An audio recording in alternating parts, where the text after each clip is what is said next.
కొలసి 1:13 ప్రకారముగా ఎవరైతే ఎవరు నమ్ముకున్నారో వారు చీకటి రాజ్యములో నుంచి తీసివేసి వారు వెలుగు రాజ్య సంబంధులుగా చేయబడ్డారు, వారు నీతి రాజ్య సంబంధులుగా చేయబడ్డారు. హల్లెలూయా. యేసుక్రీస్తు రక్తం చేత కడగబడిన నీవు, దేవునితో సమాధాన పడిన నీవు, పరిశుద్ధాత్మ చేత నింపబడిన నీవు, హల్లెలూయా, నీవు చీకటిలో నుంచి తీసివేయబడ్డావు. ఈ చీకటి నిన్ను కమ్ముకోవడానికి వీల్లేదు, ఈ రోగములు నిన్ను తాకడానికి వీల్లేదు, ఈ శత్రు ఫలము నిన్ను పనిచేయడానికి వీల్లేదు, ఏది కూడా ఎంత మాత్రం నీకు హాని చేయడానికి వీల్లేదు. ఎందుకంటే శత్రు బలవంతుడి మీద దేవుడు నీకు అధికారం ఇచ్చాడు. పాములను స్త్రీలను తొక్కడానికి దేవుడు నీకు అధికారం ఇచ్చాడు. హల్లెలూయా. యేసుక్రీస్తు నామములో ప్రతి మోకాలు వంగుతుందని వాక్యం సెలవిస్తుంది. అన్ని నామముల కంటే పైనామము యేసుక్రీస్తు నామముని సెలవిస్తుంది. నువ్వు వింటున్న ప్రతి భయంకరమైన రోగం యొక్క పేరు కంటే గొప్పదైన నామము యేసుక్రీస్తు నామాన్ని ప్రతి క్రైస్తవుడు ధరించాడు ఈరోజు.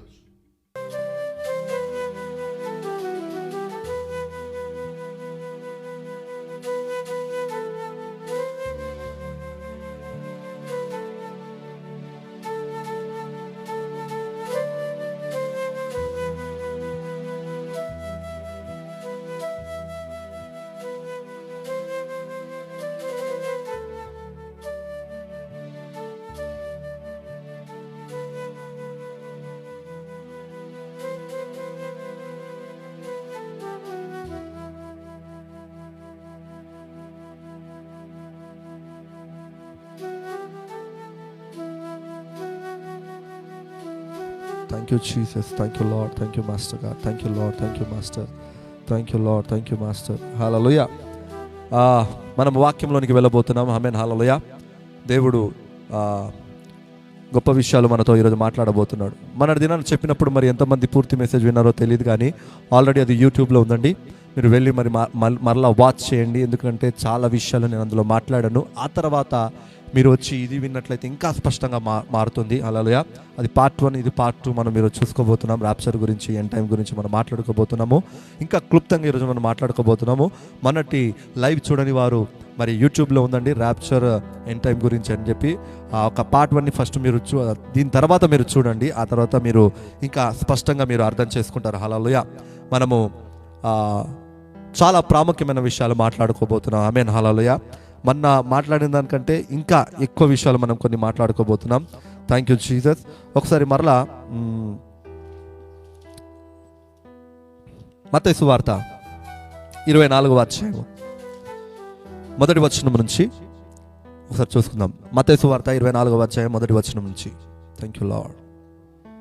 యేసు దేవాలయం నుండి బయలుదేరి వెళ్ళుచుండగా ఆయన శిష్యులు ఆ దేవాలయపు కట్టడములను ఆయన దృష్టికి తెచ్చిరి. అప్పుడు ఆయన, మీరివన్నీ చూచుచున్నారు కదా, రాతి మీద రాయి ఒకటైనను ఇక్కడ నిలిచియుండకుండా పడద్రోయబడునని మీతో నిశ్చయముగా చెప్పుచున్నాను అనెను. యేసు ఒలీవ చెట్ల కొండ మీద కూర్చుండి ఉన్నప్పుడు శిష్యులు ఆయన యొద్దకు ఏకాంతముగా వచ్చి, ఇవి ఎప్పుడు జరుగును? నీ రాకకును యుగ సమాప్తికి నీ సూచనలేవి మాతో చెప్పుము అని అడగగా. ఆమేన్. Thank you Jesus. మీరు ఇక్కడ చూసినప్పుడు యేసుక్రీస్తు వారు ఒక విషయాన్ని ప్రవచిస్తున్నారు. అక్కడ యెరూషలేములో ఉన్న మందిరము రాతి మీద రాయి నిలవకుండా అది పూర్తిగా నాశనం చేయబడుతుంది అని ఆయన చెబుతున్న ప్రవచనం. ఆ ప్రవచనం విన్న శిష్యులందరూ కూడా, డిసైపుల్స్ అందరూ కూడా ఏం చేస్తున్నారంటే యేసు ప్రభు దగ్గరకు వచ్చి, ఆయన ఒంటరిగా ఉన్నప్పుడు, ఒలివ కొండ మీద ఒంటరిగా ఉన్నప్పుడు, ఆ చోట ఉన్నప్పుడు వారు వచ్చి అడుగుతున్నారు, ప్రభా ఇవన్నీ ఎప్పుడు జరుగుతాయి అని అడిగినప్పుడు వారు ఏం అడుగుతున్నారంటే 2 విషయాలు అడుగుతున్నారు. ఆ 2 విషయాలు నేను చెప్తాను ఫస్ట్. అంతకంటే ముందు ఇక్కడ చెప్పబడిన ఈ ప్రవచనం ఆల్రెడీ మరి AD 70లో ఆల్రెడీ నెరవేర్చబడింది. మందిరము కూల్చబడింది, ఆ ప్రవచనం నెరవేర్చబడింది. హల్లెలూయా.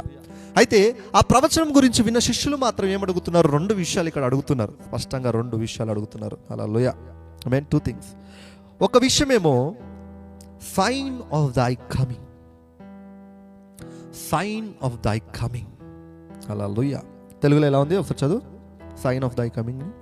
ఇవి ఎప్పుడు జరుగును? నీ రాకకును యుగ సమాప్తికి నీ సూచనలేవి. వారు 2 విషయాలు అడుగుతున్నారు. సూచనలు, 2 సూచనలు అడుగుతున్నారు. అంటే 2 విషయాల గురించి సూచనలు అడుగుతున్నారు.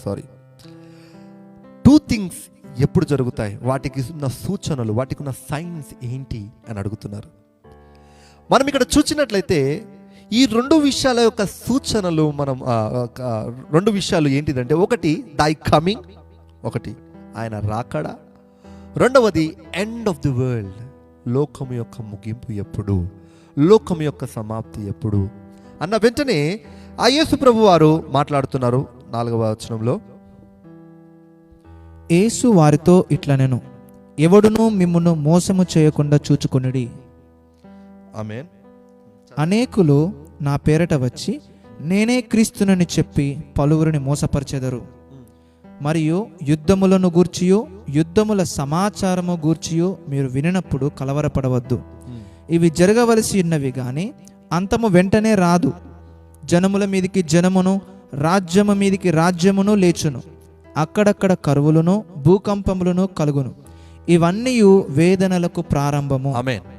ఒక నిమిషం ఇక్కడ మనం చూసినట్లయితే 4వ వచనం నుంచి 8వ వచనం నుంచి మనం చూస్తున్నట్లయితే యేసు ప్రభు వారు దేని గురించి ఆరంభించారంటే అంత్యకాలము గురించి, ముగింపు గురించి మాట్లాడుతున్నారు. హల్లెలూయా. ముగింపు ఎప్పుడు వస్తుంది, ప్రపంచం యొక్క ముగింపు ఎప్పుడు వస్తుంది, అంత్యకాలం ఎప్పుడు వస్తుందని తను అడిగిన 2 ప్రశ్నలకు ఆయన ఒక విషయము ఆరంభించి ఇలా మాట్లాడుతున్నాడు. ఏమనంటే అది వెంటనే రాదు, ఎందుకంటే దానికంటే ముందు చాలా విషయాలు జరగాలి. క్రీస్తు పేరట, నా పేరట అనేక మంది అంత్యక్రీస్తులు వస్తారంటే అబద్ధ క్రీస్తులు వస్తారు, వారు మోసం చేస్తారు. అంతేకాదు యుద్ధాలు జరుగుతాయి. ఆ తర్వాత అనేకమైన దేశాలు ఒకదాని మీద ఒకటి వస్తుంది, కరువులు వస్తాయి, రోగాలు వస్తాయి, ఈ భూకంపాలు వస్తాయి, ఇంకా ఎన్నెన్నో జరుగుతాయి. ఇవన్నీ కూడా అంతము కాదు, కానీ అంతానికి ముందు, ముగింపుకు ముందు, హల్లెలూయా, end of the time, end of the వరల్డ్కి ముందు జరగవలసిన సూచనలు ఏమేమి? అనేక మంది అబద్ధ క్రీస్తులు రావడం, యుద్ధాలు గురించి వినడం, యుద్ధాలు జరగబోతున్నాయని ఒక రూమర్స్ కూడా వినిపించడం, ఆ తర్వాత దేశముల మీదకి దేశములు లేవడం, ప్రపంచములు కొట్లాడడం, కరువులు రావడం, రోగములు రావడం. ఇవన్నీ చూసినప్పుడు 8వ వచనంలో స్పష్టంగా ఒక మాట మాట్లాడుతున్నాడు యేసయ్య. మీరు స్పష్టంగా చూడండి. All these are the beginning of sorrows. ఇవన్నీ కూడా మరి ఆ దుఃఖ దినములకు ఆరంభము. ఆ దుఃఖానికి తెలుగులో ఏమో సారోస్, ఇవన్నీ వేదనలకు ప్రారంభం, వేదనలకు ప్రారంభము. హల్లెలూయా. అంటే అర్థం ఏంటిది? That is the beginning and there is the end. మరలా చెప్తున్నాను, ఒకటి ఆరంభమైన తర్వాత దానికి ఒక ముగింపు ఉంటుంది. అంటే అర్థం ఏంటిది? ఎప్పుడైతే ఈ అబద్ధ క్రీస్తులు ఎక్కువగా పెరుగుతారో, భూకంపాలు ఎక్కువగా అవుతాయో, కరువు పెరగడం స్టార్ట్ అవుతుందో, రోగాలు ఎక్కువ పెరగడం స్టార్ట్ అవుతుందో, ఈ యుద్ధముల యొక్క సూచనలు మనకు ఎప్పుడైతే కనపడతాయో మనం గుర్తుపట్టాల్సిన విషయం ఏంటంటే వేదన కాలం ఆరంభమైంది. ఏం కాలం ఆరంభమైందండి? వేదన కాలం ఆరంభమైంది, ట్రిబులేషన్ ఆరంభమైంది. నేను ఒక మాట అడుగుతాను, ఆ వేదన కాలం ఇప్పుడు ఆరంభమైందా? నువ్వెక్కడున్నావు? నువ్వు ఏ చోట ఉన్నావు? నువ్వు ఎలాంటి పరిస్థితుల్లో ఉన్నావు? నువ్వు నీ ఉన్న చోటులో, నీ ప్రాంతంలో, నీ పట్టణంలో, నీ రాష్ట్రంలో, నీ దేశంలో, ప్రపంచంలో, హల్లెలూయా, ఇప్పుడున్న పరిస్థితి ఏంటి? ప్రస్తుత పరిస్థితి మనం చూసినట్లయితే ఒక రోగమును బట్టి దేశాలు భయపడుతున్నాయి, అందరూ ఇంట్లో ఉన్నారు. ఇవన్నీ మనం చూసినప్పుడు హల్లెలూయా, ఆ రోగాలు, ఇటువంటి కరువు కాలాలు, ఇటువంటి రోగ కాలాలు మనం వింటున్నప్పుడు మనం గుర్తుపట్టాల్సిన విషయం ఏంటిదంటే వేదనలు ఆరంభమయ్యాయి, శ్రమలు ఆరంభమయ్యాయి. ఈ శ్రమలు చూసినప్పుడు నువ్వు గుర్తుపట్టాలి, అంత్యకాలము కూడా ఆరంభమైంది. మనం అంత్యకాలములో ఉన్నాము. హల్లెలూయా. కానీ అంత్యకాలానికి ఇంకొక బెస్ట్ సూచన ఉంది, అది మనం ముందు చూసుకుందాము. హల్లెలూయా. అంత్యకాలానికి ఆరంభమైన అనడానికి ఒక బెస్ట్ సూచన ఏంటిదంటే ఒకసారి ఇప్పుడే చదువుదాం, మరలా కన్ఫ్యూజ్ అవ్వకుండా, మిస్ అవ్వకుండా. 32వ వచనం, అదే అధ్యాయంలో 32వ వచనం ఒకసారి చదువుకుందాం. అంజూరపు చెట్టును చూచి ఒక ఉపమానము నేర్చుకునుడి. అంజూరపు కొమ్మ లేతదై చిగురించినప్పుడు వసంతకాలము ఇక సమీపముగా ఉన్నదని మీకు తెలియను. ఆ ప్రకారమే మీరీ సంగతులన్నీ జరుగుట చూచునప్పుడు ఆయన సమీపముననే, ద్వారము దగ్గరనే ఉన్నాడని తెలుసుకొనుడి. హల్లెలూయా. నేను ఒక మాట చెప్తాను. ఆమేన్. హల్లెలూయా. ఈ సూచన ఎవరి గురించి అంటే ఇజ్రాయెల్ ప్రజల గురించి. ఈ అంజూరపు చెట్టు ఎప్పుడైతే, హల్లెలూయా, ఒకసారి 32 మరలా చదవండి.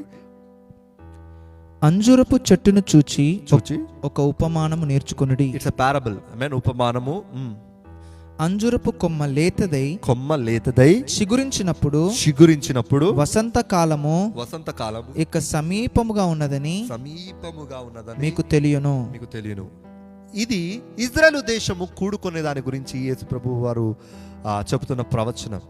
ఎజెకియెలు గ్రంథంలో ఒక మాట రాసింది. ఒక లోయలో ఒక సైన్యాన్ని ప్రవచించి లేపాడు.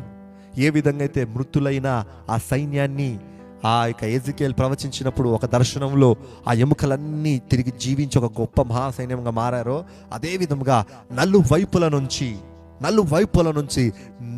నీ ప్రజలను, నీ పిల్లల్ని, ఇజ్రాయెల్ ప్రజలందరినీ నేను తీసుకుని వస్తాను, ఒక దేశముగా నేను మారుస్తాను, మిమ్మల్ని తిరిగి జీవింప చేస్తాను, నేను తిరిగి మిమ్మల్ని కడతాను అని చెప్పిన ప్రవచనము దీనికి దగ్గర ప్రవచనం. హల్లెలూయా. అంటే అర్థం ఏంటిది? ఎప్పుడైతే ఆ దేశములన్నీ కూడా, అంటే ఆ ఇజ్రాయెల్ ప్రజలందరూ కూడా చెదిరిపోయారో, 70వ సంవత్సరంలో మందిరం కూలిపోయిన తర్వాత అందరూ కూడా చెదిరిపోయారు. డిఫరెంట్ దేశంలో చెదిరిపోయారు ఇజ్రాయెల్ దేశం అంతా. మరలా మనం చూసినట్లయితే 1948లో 1948వ సంవత్సరంలో మరి ఇజ్రాయెల్ దేశం ఒక దేశముగా కూడుకోవడం ఆరంభమైంది. హల్లెలూయా. మనం ఇక్కడ చూసినట్లయితే ఆ యొక్క కొమ్మ లేతది చిగురించడం ఆరంభించింది. దానికి కొమ్మలు రావడం స్టార్ట్ అయింది, అది లేతగా రావడం స్టార్ట్ అయింది, అది చిగురించడం స్టార్ట్ అయింది. అంటే అర్థం ఏంటిది అంటే, ఇజ్రాయెల్ దేశం ఒక దేశముగా మారుతున్నప్పుడు ప్రతి దేశంలో నుంచి ఇజ్రాయెల్ వంశస్థులందరూ కలిసి ఒక దేశంలోనికి వారు వెళ్తూ ఉన్నప్పుడు, హల్లెలూయా, మనం గుర్తుపట్టాల్సిందంటే వసంతకాలం వచ్చింది అని ఎలా గుర్తుపడతామో అంత్యకాలంలో మనం ఉన్నామని కూడా మనం గుర్తుపట్టాలి. 1948లో ఇది జరిగింది, స్పష్టంగా జరిగింది. ఏంది? దేశము ఒక దగ్గరకు వచ్చింది. అయితే 2012, చాలా జాగ్రత్త వినండి, 2012వ సంవత్సరంలో ఒక న్యూస్ వచ్చింది. ఇజ్రాయెల్ దేశంలో ఒక వంశం మిస్ అవుతుంది. ఇంకా ఒక వంశాన్ని వారు వెతుకుతున్నారు. అదేంటి తెలుసా? మనస్సే వంశము మిస్ అయిపోయింది. ఆ ఒక మనస్సే వంశం ఎక్కడ దొరికిందంటే భారతదేశంలో నార్త్ ఈస్ట్ ప్రాంతంలో మణిపూర్ దగ్గర, అక్కడ 3000 సంవత్సరాల క్రిందట చెదిరిపోయిన యూదులు అక్కడ ఉన్నారు. అంటే అర్థం ఏంటిది? కేవలం 70 సంవత్సరాలు కాదు, అంతకంటే ముందు నుంచి కూడా ఉన్నవారు ఇజ్రాయెల్ అక్కడ కూడా ఉన్నారు. హల్లెలూయా. అని వారు పూర్వీకులు వారు చెప్తున్న మాట మీరు కావాలంటే యూట్యూబ్లో టైప్ చేయండి. Ben Manasseh tribe in India Manipur అని మీరు టైప్ చేసి మీరు వెతకండి, సెర్చ్ చేయండి, ఆర్టికల్ సెర్చ్ చేయండి, బెన్ మనషే అని మీకు దొరుకుతుంది. హల్లెలూయా. అంటే మనషే యొక్క వంశము 2012వ సంవత్సరంలో కనీసం ఒక 1700 మంది ఇజ్రాయెల్ దేశానికి తిరిగి వెళ్ళారు. ఇంకా అనేక మంది వారు ఎదురు చూస్తున్నారు, ఇజ్రాయెల్ ఎంబసీ వారిని ఒప్పుకోవాలి, మేము అక్కడికి రావాలని చెప్పి. అంటే అర్థం ఏంటిది? ఇంకా వారు గ్యాదర్ అవుతున్నారు, ఇంకా వారు ఒక దేశంగా మారడానికి. ఎప్పుడు? 2012. అంటే అర్థం ఏంటిది? దాదాపుగా 8 సంవత్సరాల క్రిందట. హల్లెలూయా. అంటే 8 సంవత్సరాల క్రిందట అని నేను స్పష్టంగా చెప్తున్నప్పుడు, హల్లెలూయా, మీరు గుర్తుపట్టాలి, 2012వ సంవత్సరంలో జరిగిన ఆ సూచనను బట్టి ఆఖరి వంశం కూడా ఇజ్రాయెల్ దేశాన్ని చేరుకుంది అని అంటే అర్థం ఏంటిదంటే, అంత్యకాలములో మనం ఉన్నాము అని దానికి ఒక గొప్ప సూచనగా చెప్తున్నాడు. కేవలం భూకంపాలు కాదు, కేవలం అద్భుత క్రీస్తులు ఎంతో మంది వచ్చారు. అంతకుముందు కూడా ఇజ్రాయెల్ దేశం రాకముందు కూడా అనేక మంది అద్భుత క్రీస్తులు వచ్చారు. అనేకమైన రోగాలు వచ్చాయి, అనేకమైన కరువులు వచ్చాయి, అన్నీ వచ్చాయి. కానీ ముఖ్యంగా ఒక ఇజ్రాయెల్ దేశము 1948లో ఎప్పుడైతే ఒక దేశముగా మారి వారి వంశములను జత చేసుకుంటారో, ఆ చిగురిస్తున్నారో, వారు ఒక దేశముగా పూర్తిగా మారుతున్నారో, ఆఖరిగా మనష్య వంశం కూడా మన దేశంలో నుంచి, భారతదేశంలో నుంచి వారి దేశానికి ఎప్పుడైతే తిరిగి వెళ్ళారో, నేను చెప్తున్నాను, వసంత కాలం వచ్చిందని ఎలా నువ్వు గుర్తుపడతావో అంత కాలంలో మనం ఉన్నామని నువ్వు గుర్తుపట్టాలి. హల్లెలూయా. ఇవన్నిటి కూడా అంత్యకాలానికి ఆరంభము అని యేసు ప్రభు వారు చెప్తున్నారు. ఇవన్నీ కూడా వేదనలకు ఆరంభము అని చెప్తున్నారు. హల్లెలూయా. అయితే ఇక్కడ ఒక ప్రశ్న రావాలి. చాలా మంది ర్యాప్చర్ గురించి నేను మాట్లాడినప్పుడు ఏం చెప్పాను? దేవుని యొక్క తీర్పు క్రైస్తవుల గురించి కాదు, కాబట్టి మనము ఎత్తబడతాము, మహాశ్రమంలో మనం ఉండము, భూమి మీదకి రాబోయే తెగుల్లో మనం ఉండము, దేవుడు దేశముల మీద తీర్పు తీరుస్తున్న న్యాయ తీర్పులో క్రైస్తవులు ఉండరు అని చెప్పి మొన్నటి దినాన నేను చెప్పాను. అయితే మీరు గుర్తుపట్టాల్సిన విషయం ఏంటంటే, ఆల్రెడీ అంతకాలం స్టార్ట్ అయిపోయింది, ఆల్రెడీ ఆ వేదనలో మనం ఉన్నాము. అయితే మీరు గుర్తుపట్టాల్సిన విషయం ఏంటిదంటే, క్రైస్తవులు శ్రమ పొందుతారండి, క్రైస్తవులు వేదనలో గుండా వెళ్తారు. కానీ ఇక్కడ మనం గుర్తుపట్టాల్సిన 2 విషయాలు, వేరే విషయాలు. Tribulation is different from great tribulation. వేదనలు ఆరంభము అయినప్పుడు మనం ఇక్కడే ఉంటాము, కానీ హల్లెలూయా. ఆ వేదనలు తీవ్రంగా పెరిగి ఒక మహాశ్రమల గుండా వెళ్ళవలసిన ఒక సమయం వస్తుంది. ఆ సమయానికి ముందు మనం ఎత్తబడతాము. హల్లెలూయా. ఆమేన్. అంటే ట్రిబులేషన్ వేరు, గ్రేట్ ట్రిబులేషన్ వేరు, వేదన కాలము వేరు, ఆ మహాశ్రమ వేరు. హల్లెలూయా. మనం ఈ విషయాన్ని మొట్టమొదట గుర్తుపట్టాలి. శ్రమలు వేరు, మహాశ్రమలు వేరు. ఇప్పుడు మనం అనుభవిస్తుంది కేవలం శ్రమలు మాత్రమే. కానీ త్వరలో హల్లెలూయా దేవుని రాకడకి ముందుగా, రాప్చర్కి తర్వాత మహాశ్రమలో ఈ భూమి వెళ్ళబోతుంది. ఆ తర్వాత దేవుడు రాకడ వచ్చినప్పుడు హల్లెలూయా అంత్యక్రీస్తుకు తీర్పు, అంత్యక్రీస్తు మరణము జరుగుతుంది. ఆ తర్వాత 1000 ఏళ్ల పరిపాలన, ధవల సింహాసనము మీద ఆ యొక్క తీర్పు, ఆ తర్వాత కొత్త భూమి, కొత్త ఆకాశము అని మనము చెప్పుకున్నాం. హల్లెలూయా. అయితే మీరు ఈరోజు నేను చెప్తున్న మాట ఏంటిదంటే, చాలామంది క్రైస్తవులు శ్రమల గుండా వెళ్ళాలి, శ్రమల గుండా వెళ్ళాలి, శ్రమల గుండా వెళ్ళాలి అని కొంతమంది ప్రకటిస్తుంటే, కొంతమంది అంటారు ఏ శ్రమలు మనం పడము, మనం ర్యాప్చర్ అవుతాం. అయితే మనం గుర్తుపట్టాల్సింది ఏంటంటే, అంత్యకాలములో శ్రమలు ఆల్వేస్ ఉన్నాయండి. శ్రమలు లేని కాలం చెప్పండి. ఏ కాలంలో శ్రమలు లేవు? ఏ కాలంలో భూకంపాలు లేవు? ఏ కాలంలో రోగాలు లేవు? ఇప్పుడు లేదా రోగం? ఇప్పుడున్న రోగాలు క్రైస్తవులు కష్టపడట్లేరా? ఇప్పుడు రాప్చర్ వచ్చిందా? రాలేదు. అంటే అర్థం ఏంటిది? ఆ వేదనలో మనం ఉన్నాము, కానీ ఇంకా మహావేదనలు రాబోతున్నాయి. కానీ ఆ మహావేదనలు, శ్రమలు, భూమి మీద తీర్పు, అక్కడ నీవు ఉండడానికి వీలు లేదు. ఆమేన్, ఆమేన్, హల్లెలూయా. కావాలంటే ఒకసారి ఐజయా చూసుకుందాము. 26వ అధ్యాయము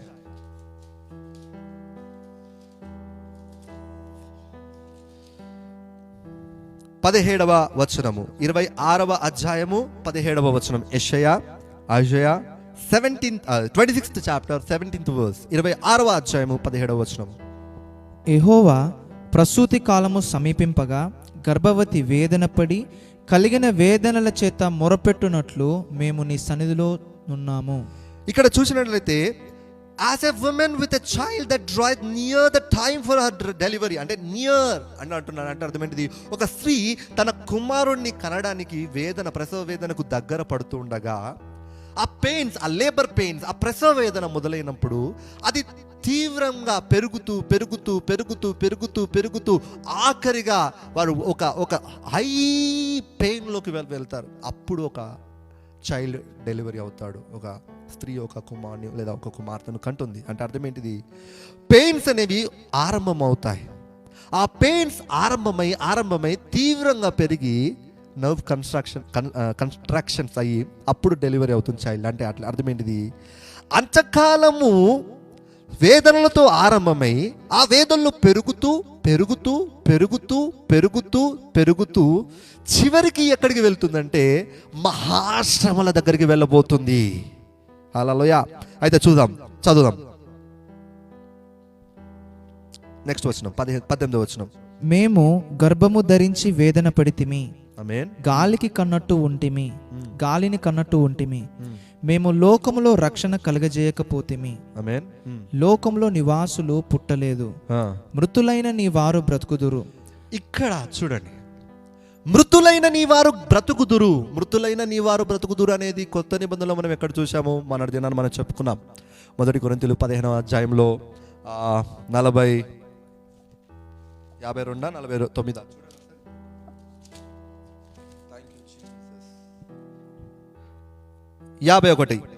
చూడండి, 1 కొరింథీయులు 15వ అధ్యాయము 51వ వచనం.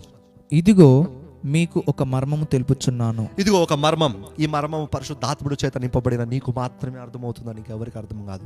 ఆమేన్.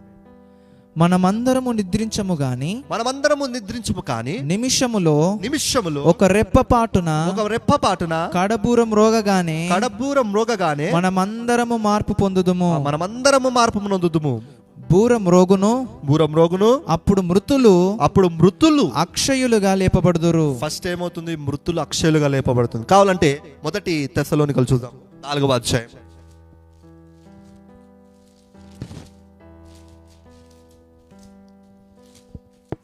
4వ అధ్యాయము 16వ వచనం. 1 తెస్సలోనికల రాసిన పత్రిక 4వ అధ్యాయము 16వ వచనం. ఆర్భాటముతోను ఆర్భాటంతోను ప్రధాన దూత శబ్దముతోను ప్రధాన దూత శబ్దముతోను దేవుని బూరతోను దేవుని బూరతోను పరలోకము నుండి ప్రభువు దిగివచ్చును. దిగివచ్చును. క్రీస్తునందుండి క్రీస్తునందుండి మృతులైన వారు మొదట లేతురు. ఆ మీదట సజీవులమై నిలిచియుండు మనము వారితో కూడా ఏకముగా ప్రభువుని ఎదుర్కొనుటకు ఆకాశ మండలమునకు మేఘముల మీద కొనిపోబడదుము. ఇక్కడ మీరు మనం చూసినట్లయితే యెషయాలో చెప్తున్నాడు మృతులు లేస్తారు, కొరింథీయులో చెప్తున్నారు మృతులు లేస్తారు, తెస్సలోనిలో చెప్తున్నారు మృతులు లేస్తారు. ఈ విషయం మనం చూసినట్లయితే ఆ తర్వాత వెంటనే ఏముంది, ఒకసారి యెషయాలోకి మళ్ళీ రండి. 26వ అధ్యాయము 19వ వచనం మరలా ఒకసారి చూసుకుందాం. మృతులైన నీ వారు బ్రతుకుదురు. పౌలు అదే అంటున్నాడు, మొదట మృతులు లేస్తారు. ఆమేన్. నా వారి శవములు సజీవములగును. శవములు అని తెలుగులో లాంగ్వేజ్ బాగాలేదు. Bodies will rise. ఆమేన్. అంటే అర్థం ఏంటిది? వారు శరీరముతో లేపబడతారని పౌలు భక్తుడు మనకు చెప్పాడు. ఆ మర్మం మనకు బోధింపబడింది. మనము శరీరములతో చనిపోయిన క్రైస్తవులందరూ, దేవుని నమ్ముకున్న క్రైస్తవులందరూ శరీరముతో లేపబడతారు. హల్లెలూయా. మొట్టమొదట. ఆమేన్. తర్వాత మంటిలో పడియున్న వారలారా మేల్కొని ఉత్సహించుడి. నీ మంచు ప్రకాశమానమైన మంచు భూమి తనలోని ప్రేతలను సజీవులుగా చనిపోయిన క్రైస్తవులందరూ లేపబడతారు. ఆమేన్. నెక్స్ట్.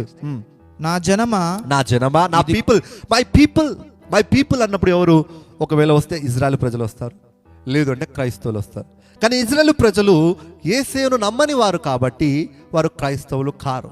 క్రైస్తువును నమ్మిన వారే ఇప్పుడు దేవుని ప్రజలు.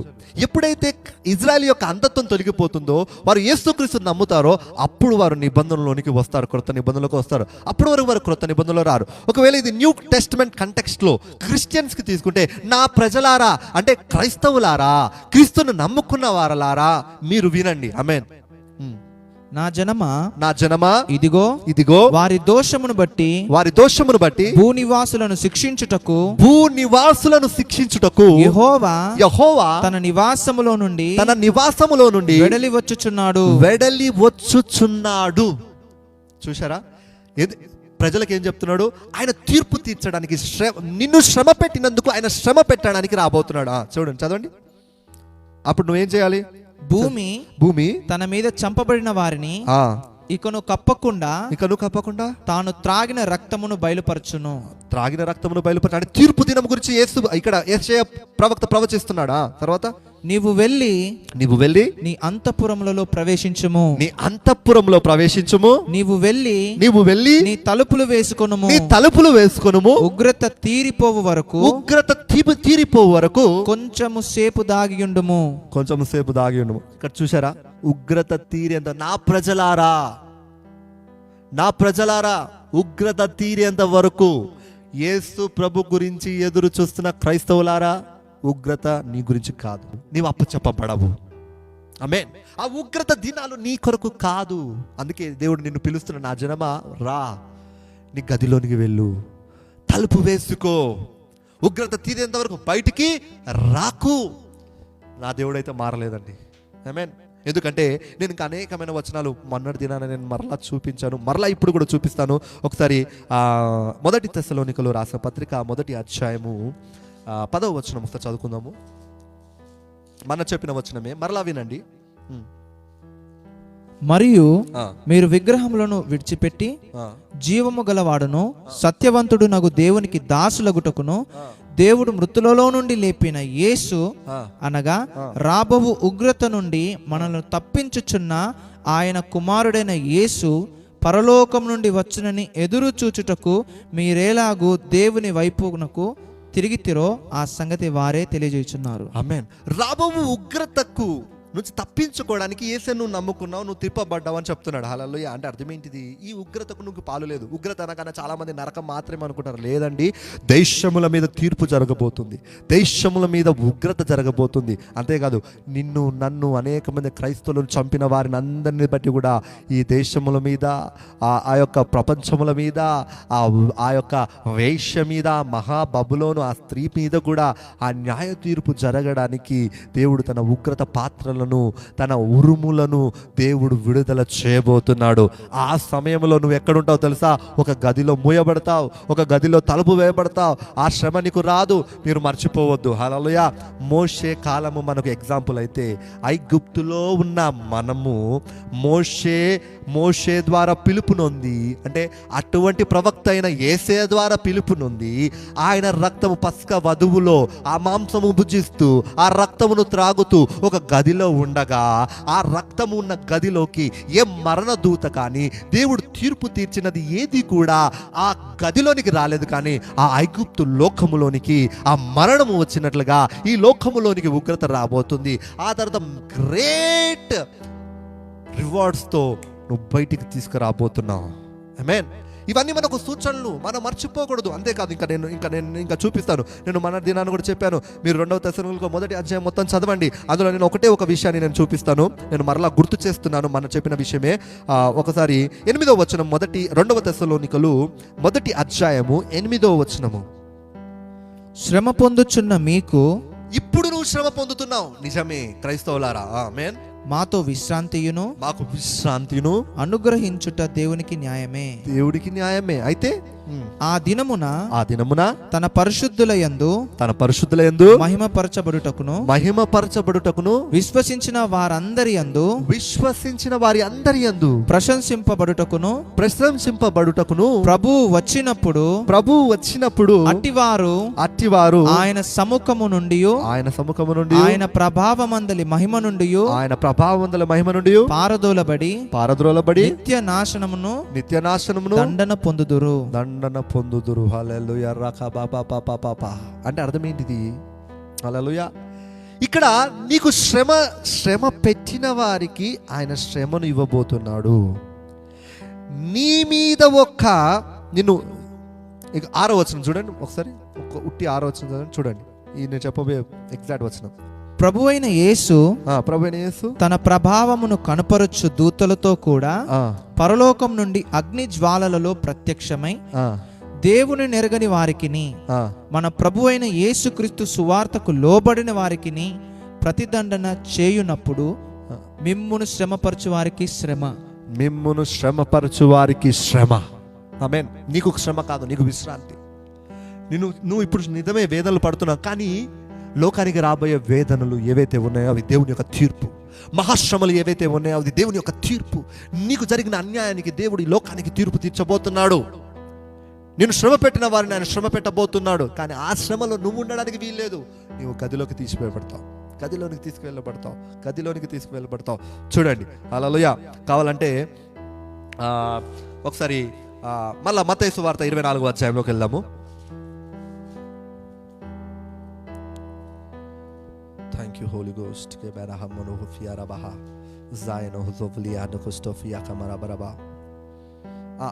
వచనం చదవండి.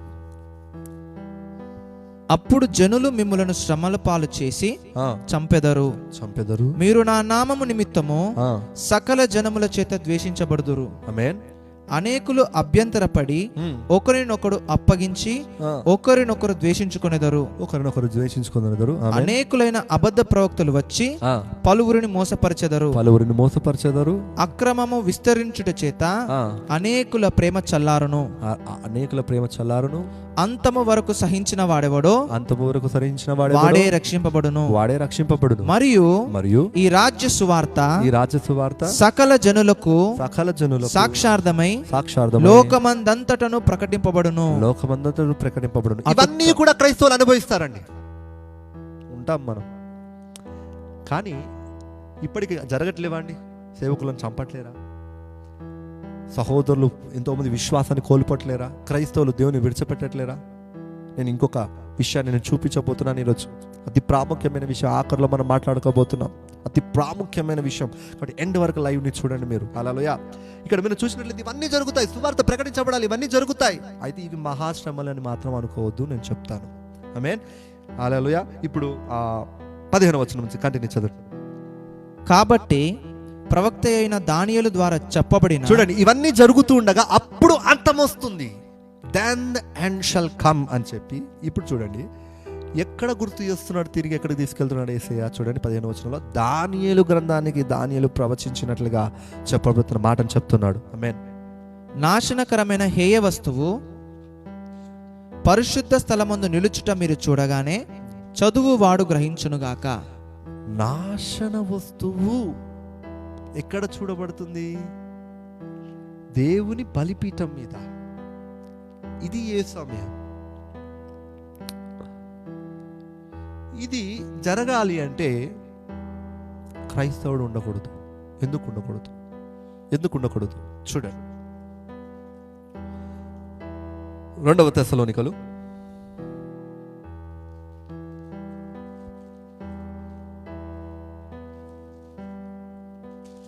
2వ అధ్యాయము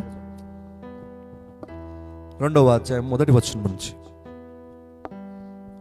సహోదరులారా, ప్రభువు దినం ఇప్పుడే వచ్చి ఉన్నట్లుగా ఆత్మ వలనైనను మాట వలనైనను మా యొద్ద నుండి వచ్చినదని చెప్పిన పత్రిక వలనైనను ఎవడైనను చెప్పిన ఎడల మీరు త్వరపడి చంచల మనస్కులు కాకుండా వలనయు. అయ్యో ప్రభు అక్కడున్నాడు ఇక్కడున్నాడు అని చంచల మనసుకు కాదు. ఆయన ఇలా వస్తాడు, మనం ఇట్లా ఎట్టబడతాం అంతే.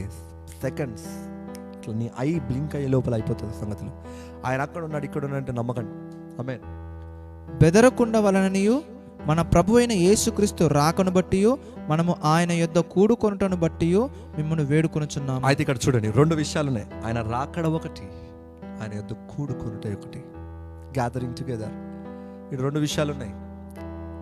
అక్కడ శిష్యులు అడిగినప్పుడు ఏమడిగారు? దై కమింగ్ అండ్ ఎండ్. కానీ ఇక్కడ పౌలు భక్తుడు చెప్తున్న మాట coming and gathering together unto the lord. అంటే అర్థం ఏంటిది? Caught up in the hair, caught up in the air. ఇంతకుముందు మనం చదువుకున్నాం మిస్టరీ ఏంది? మొదట మృతులు లేస్తారు, మనము ఎత్తబడతాము. ఆకాశంలో ఆయనను మేఘముల మీద మనం ఎత్తుకొనబడతాము అని కొరింథీయులో చదువుకున్నాము. మొదటి తెస్సలోనికల 4వ అధ్యాయంలో కూడా మనం చదువుకున్నాం. 17వ వచనంలో మనం చూసినట్లయితే. అంటే అర్థం ఏంటిది? ఇక్కడ 2 విషయాలు చెప్పారు. టై కమింగ్ అండ్ గ్యాదరింగ్ టుగెదర్. 2 విషయాలు ఉన్నాయి. అంటే అర్థం ఏంటిది? ఇక్కడ పౌలు భక్తుడు వివరిస్తున్న విషయం ఏంటిదంటే 2 వేరే విషయాలుగా చెప్తున్నాడు. Rapture and second coming. Rapture and second coming 2 విషయాల గురించి ఇక్కడ మాట్లాడుతున్నాడు. హల్లెలూయా. నెక్స్ట్, మొదట భ్రష్టత్వము సంభవించి, మొదట ఏం సంభవించాలి? భ్రష్టత్వం సంభవించాలి. భ్రష్టత్వం అంటే మన దిన నేను ఒక మాట చెప్పినాడు ఏంటిది? క్రైస్తవులుగా పిలువబడుతున్న వారు, క్రైస్తవులుగా వారి విశ్వాసమును ఒప్పుకున్న వారు వారి విశ్వాసమును వదిలిపెడతారంట. అంటే అర్థం ఏంటిది? ఇంతకుముందు మనం చదువుకున్నామా మత్తయిలో ఏమని? చాలా మంది వారు ప్రేమలో విశ్వాసంలో చల్లారిపోతారు అని మనం చదువుకున్నాం. అంటే అర్థం ఏంటిది? దేవుని రాప్చర్కి ముందు క్రైస్తవులు శ్రమల గుండా వెళ్తారు, కానీ మహాశ్రమలు కాదు, తీర్పు దినాలు కాదు. క్రైస్తవులు మోసం చేయబడతారు, కానీ అంత్యక్రీస్తుతో కాదు. క్రైస్తవులు వేరే విధముగా మోసపోతారు, కానీ అది అంత్యకాలములో చెప్పబడుతున్న అంత్యక్రీస్తు అబద్ధ ప్రవక్త ద్వారా మాత్రం కాదు. అవి 2 వేరే. నేను మరలా చెప్తున్నాను. హల్లెలూయా. అంటే అర్థం ఏంటిది? క్రైస్తవులు ఇప్పుడు కూడా శ్రమ పడుతున్నారు. క్రైస్తవులకి ఇప్పుడు కూడా హల్లెలూయా వాడి యొక్క అంత్యక్రీస్తు యొక్క ఆత్మ ఇప్పటికీ కూడా పనిచేస్తుంది. అంత్యక్రీస్తు ఇంకా పూర్తిగా రాకపోయినా, వాడు రాకపోయినా, అసలు అయిన వాడు రాకపోయినా, ఆ అంత్యక్రీస్తు ఇంకా రాకపోయినా వాడి ఆత్మ ఇంకా పనిచేస్తున్నాడు, వాడి క్రియ ఇంకా పనిచేస్తుందని పౌలు భక్తుడు ఇక్కడ స్పష్టంగా చెప్తున్నాడు. కాబట్టి ఇప్పటికీ వాడు పనిచేస్తున్నాడు. కాబట్టి వాడు ఏదో విధంగా క్రైస్తవులను శ్రమ పెట్టడానికి, ఏదో ఒక విధంగా క్రైస్తవులను బాధ పెట్టడానికి, ఏదో ఒక విధంగా క్రైస్తవులు వారి విశ్వాసంను కోల్పోవడానికి, ఏదో ఒక విధంగా వారి ప్రేమలో చల్లారిపోవడానికి వాడు శాయశక్తులా ప్రయత్నం చేస్తూ ఉన్నాడు. హల్లెలూయా. అందుకే శోధకుడు దేవుడు కాదు అని చెప్పబడిన తర్వాత, అపవాదిని శోధిస్తాడని చెప్పిన తర్వాత, నీకు వస్తున్న ప్రతి శోధన ఆ అంత్యక్రీస్తు యొక్క ఆత్మ ద్వారా, సాతాను యొక్క ఆత్మ ద్వారా, ఇవన్నీ దురాత్మల ద్వారా జరుగుతున్నాయి. కాబట్టి మొదట భ్రష్టత్వము సంభవించాలి అంటే అనేక మంది క్రైస్తవులు రాప్చర్ లేదు, సెకండ్ కమింగ్ అంతా అబద్ధం అని డిలే అవుతుంది. మీరు చూడండి, రాకడ డిలే అవుతుందని చెప్పి, యజమాని ఆలస్యం అవుతుందని చెప్పి అక్రమం చేయడం స్టార్ట్ చేశారంట సేవకులందరూ. యజమాని రావడం ఆలస్యం అవుతుందని చెప్పి వారి పొలమును లాగేసుకున్నారంట. వచ్చిన సేవకులను చంపారంట. వచ్చిన కుమారుణ్ణి కూడా వారు చంపారంట. అంటే అర్థం ఏంటిది? ఆయన రావడం ఆలస్యం అవుతుందని చెప్పి అనేక మంది తమ విశ్వాసాన్ని కోల్పోతారంటే అర్థం ఏంటి? క్రైస్తవులు శ్రమలు గుండా వెళ్తారా? వెళ్తారు, కానీ అది మహాశ్రమలు కాదు. మరలా నేను చెప్తాను, అది మహాశ్రమలు కాదు కాదు కాదు. అది తీర్పు కాదు, దేవుని తీర్పు కాదు. కానీ ఈ శ్రమల గుండా వెళ్ళినా కూడా పరిశుద్ధాత్ముడు నిన్ను బలపరుస్తాడు, మహిమలో నిన్ను తీసుకుని వెళ్తాడు. దానికి గొప్ప ఆదరణ, గొప్ప మహిమ ప్రతి క్రైస్తవుడు చూస్తాడు. హల్లెలూయా, థాంక్యూ జీసస్. ఆమేన్. మనం ఇక్కడ చూసుకుందాం, కంటిన్యూ అవుదాం. ఆమేన్, హల్లెలూయా. 2 తెస్సలోనికలో మనం చూసినట్లయితే మొదట భ్రష్టత్వం వస్తుంది. అనేక మంది క్రైస్తవులు వారి విశ్వాసాన్ని కోల్పోతారు. ఇప్పుడు జరుగుతున్న ఇది వేదనలకు ఆరంభము. ఈ వేదన గుండా క్రైస్తవుడు ఇప్పుడు వెళ్తూ ఉన్నాడు. హల్లెలూయా. అంత్యక్రీస్తు పని చేస్తున్నాడు. చూడండి, కావాలండి ఇప్పటికీ వాడు పని చేస్తున్నాడు. చూడండి 7వ వచనం చదవండి. 2 తెస్సలోనికలు 2వ అధ్యాయము 7వ వచనము. ధర్మ విరోధ సంబంధమైన మర్మము ఇప్పటికే క్రియ చేయుచున్నది. ధర్మ విరోధమైన సంబంధము ఇప్పటికే క్రియ చేయొచ్చు. అంటే అర్థమేంటిది? అంత్యక్రీస్తు రాకమునుపే ఈ పౌలు భక్తుడు రాసినప్పుడు నుంచే అంత్యక్రీస్తు పని చేస్తున్నాడు. ఏ విధంగా? చూడండి, మన పోరాటము శరీరులతో కాదు, ఆత్మ సంబంధమైన పోరాటం. The spirit of anti Christ, the spirit of tradition, the spirit of Satan, the devil, his angels, his demons are working now. Hallelujah. Maybe the real Antichrist has not yet manifested, but his spirits are working to establish the kingdom of the end kingdom, which is before Jesus Christ kingdom, God's kingdom. అంటే ఆఖరి రాజ్యమైన దేవుని రాజ్యము కంటే ముందు ఒక రాజ్యము స్థాపింపబడడానికి వారు ఇప్పటి నుంచి ప్రయత్నాలు మొదలయ్యాయి. హల్లెలూయా. చూడండి, చాలా జాగ్రత్తగా వినండి. చెప్పబడుతున్న మర్మాలు మరలా మీరు మిస్ అవ్వద్దు. ఎందుకంటే జరుగుతున్న సంఘటనలను బట్టి అనేక మంది క్రైస్తవులు వారి విశ్వాసాన్ని కోల్పోతారు. మొదట భ్రష్టత్వము సంభవించాలి. ఇదే నేను చెప్తాను, అతి ప్రాముఖ్యమైన విషయం. క్రైస్తవులు చాలా మంది వారి విశ్వాసాన్ని వదిలిపెట్టే ఛాన్సెస్ ఉన్నాయి. మామూలు శ్రమలకే, మహాశ్రమల గుండా వెళితే నువ్వు ర్యాప్చర్ తప్పింపబడి, ర్యాప్చర్లో ఎత్తబడలేదు, నువ్వు ఎత్తబడలేదు, నువ్వు మహాశ్రమలు ఎలా తట్టుకుంటావు? ఇప్పుడే అనేక మంది క్రైస్తవులు వారి విశ్వాసమును చల్లార్చుకుంటారంట. ఇంకా ఆ క్రైస్తవుడు ఎత్తబడడం కూడా మిస్ అయిపోయాడు, ర్యాప్చర్ కూడా మిస్ అయ్యాడంటే ఆ మహాశ్రమల గుండా ఎలా వెళ్తాడు? అందుకే చాలా జాగ్రత్తగా విను నేను చెప్పబోయే ప్రతి మాట.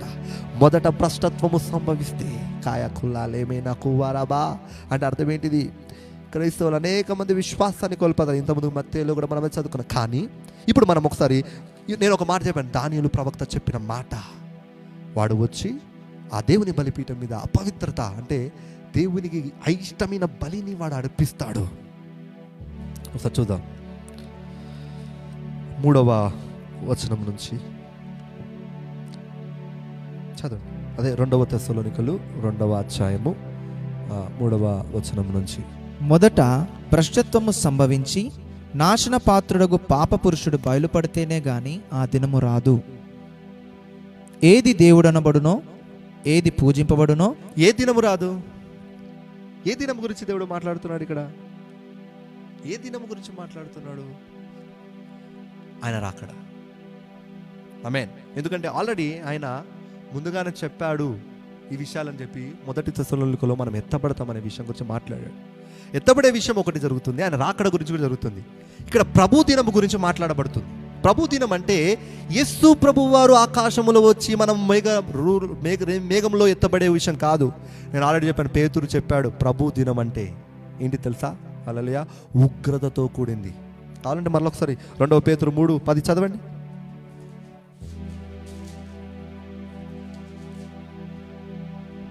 But the day of the Lord will come as a thief in the night, in the which the heavens shall pass away, and a great noise, and the elements shall melt with fervent heat. The earth also, the works that are therein shall be burned up. ఇక్కడ రాసిన మాట ఏంటి తెలుసా? ప్రభు దినము దొంగవలే రాత్రి పూట వస్తుందంట. అప్పుడు జరగబోయేది ఏం తెలుసా? గొప్ప శ్రమ. ఎలాంటి శ్రమ అంటే పంచభూతములు కాలిపోతాయి, భూమి నాశనం అయిపోతుంది, ఆకాశము చుట్టబడుతుంది, భూమి అంతము గురించి మాట్లాడుతున్నాడు. అంటే ప్రభు దినము గురించి నేను చెప్పాను, అది ఒక చాలా ఈవెంట్స్ జరుగుతాయి, ఒకటే విషయంలో జరగదు. అంటే ప్రభు దినం అనేది ఉగ్రతతో కూడిందని పోయినసారి నేను చెప్పాను, అది వినండి చాలా జాగ్రత్త. దాంట్లో నేను చాలా ఎక్స్ప్లెయిన్ చేశాను. దాని కంటిన్యూషన్లో ఇప్పుడు నేను ఇది ఎక్స్ప్లెయిన్ చేస్తున్నాను. అంటే ఈ ప్రభు దినము అంటే ఉగ్రత దినం గురించి మాట్లాడుతున్నాడు. ఇక్కడ పౌలు కూడా తెస్సలోనికలో అది ఎందుకు, మొదటి తెస్సలోనిలో ఆల్రెడీ పౌలు చెప్పేశాడు.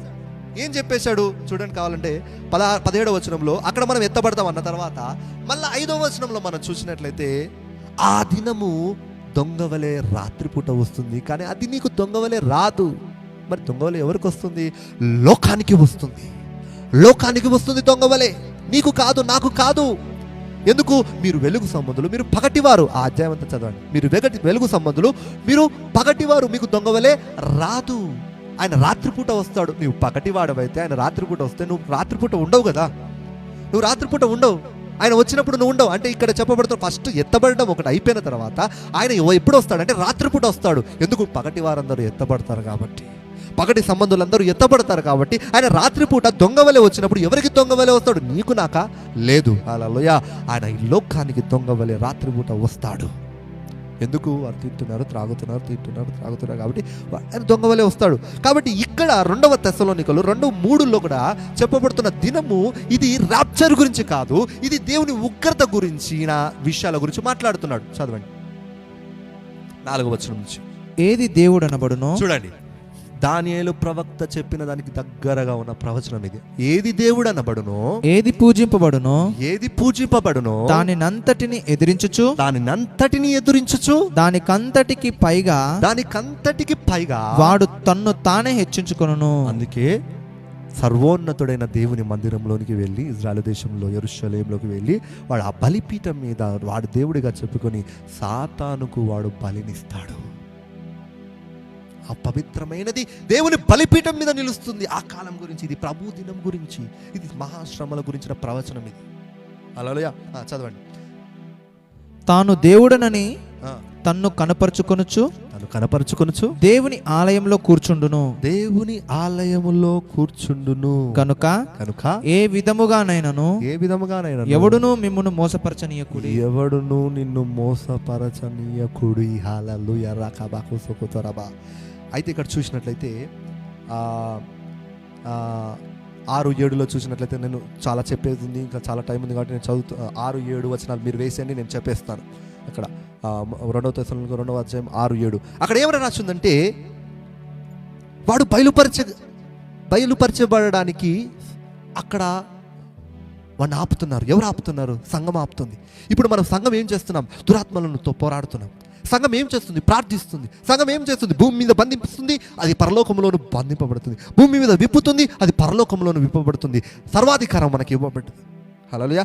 సంఘము బంధిస్తుంది కాబట్టి సంఘము ఉండగా అంత్యక్రీస్తు బయలుపడడానికి వీలు లేదు.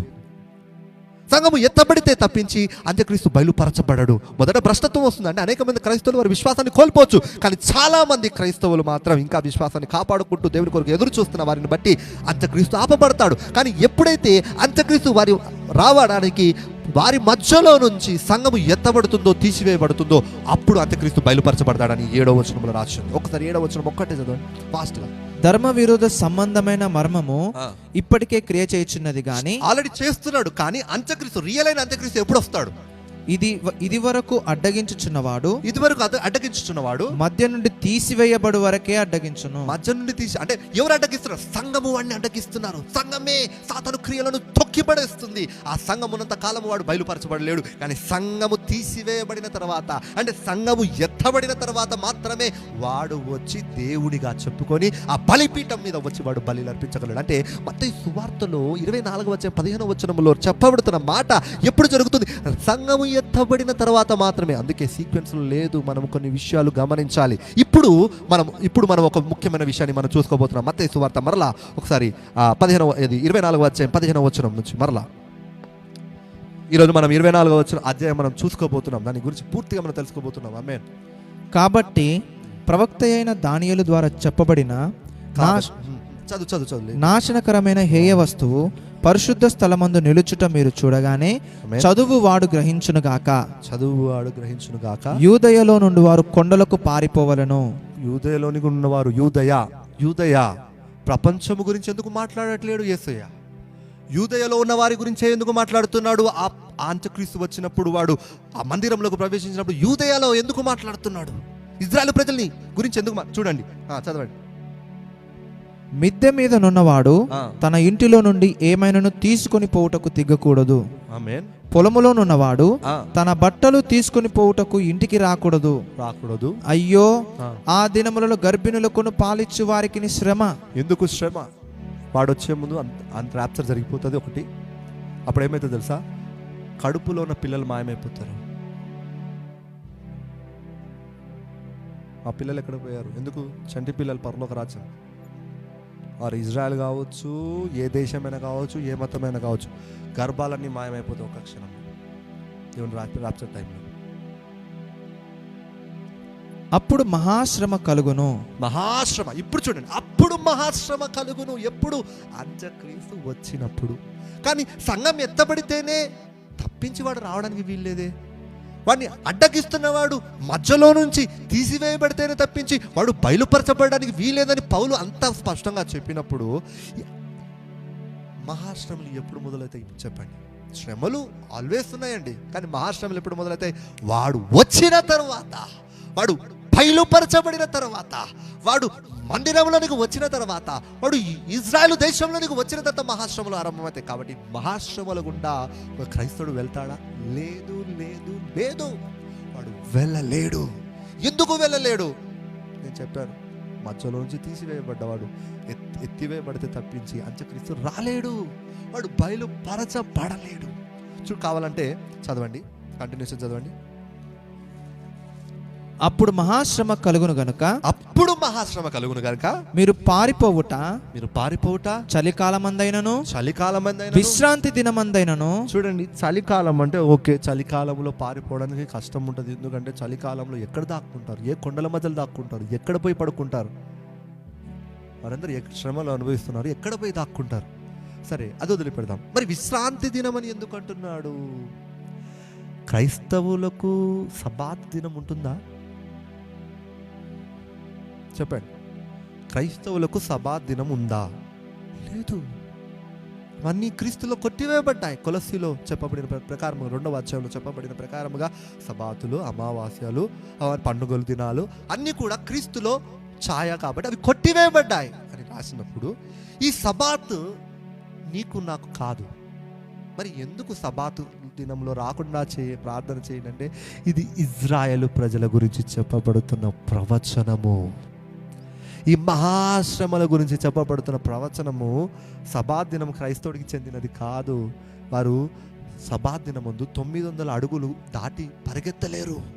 ఒకవేళ అది సబాత్ దినం ముందు వాడు ఆ దేశాన్ని బంధించినట్లయితే, ఆ శనివారం ఆ సబాత్ దినం ముందు వాడు వచ్చి ఆ ఇజ్రాయెల్ దేశాన్ని ఆక్రమించినట్లయితే, మందిరాన్ని పట్టేసినట్లయితే వాడి సైన్యంతో, వారు 900 ప్రతి యూతుడు 900 అడుగుల కంటే ముందుకు వెళ్ళలేడు. అంటే అర్థం ఏంటిది? వాడికి దొరికిపోతారు, వారికి చిక్కిపోతారు. కాబట్టి ఆ దినము రాకుండా ప్రార్థన చేయండి. చూడండి, శనివారం అయితేంది, ఆదివారం అయితేంది, మనం పారిపోవచ్చు, ఎంత దూరమైనా పారిపోవచ్చు మనం ఉంటే.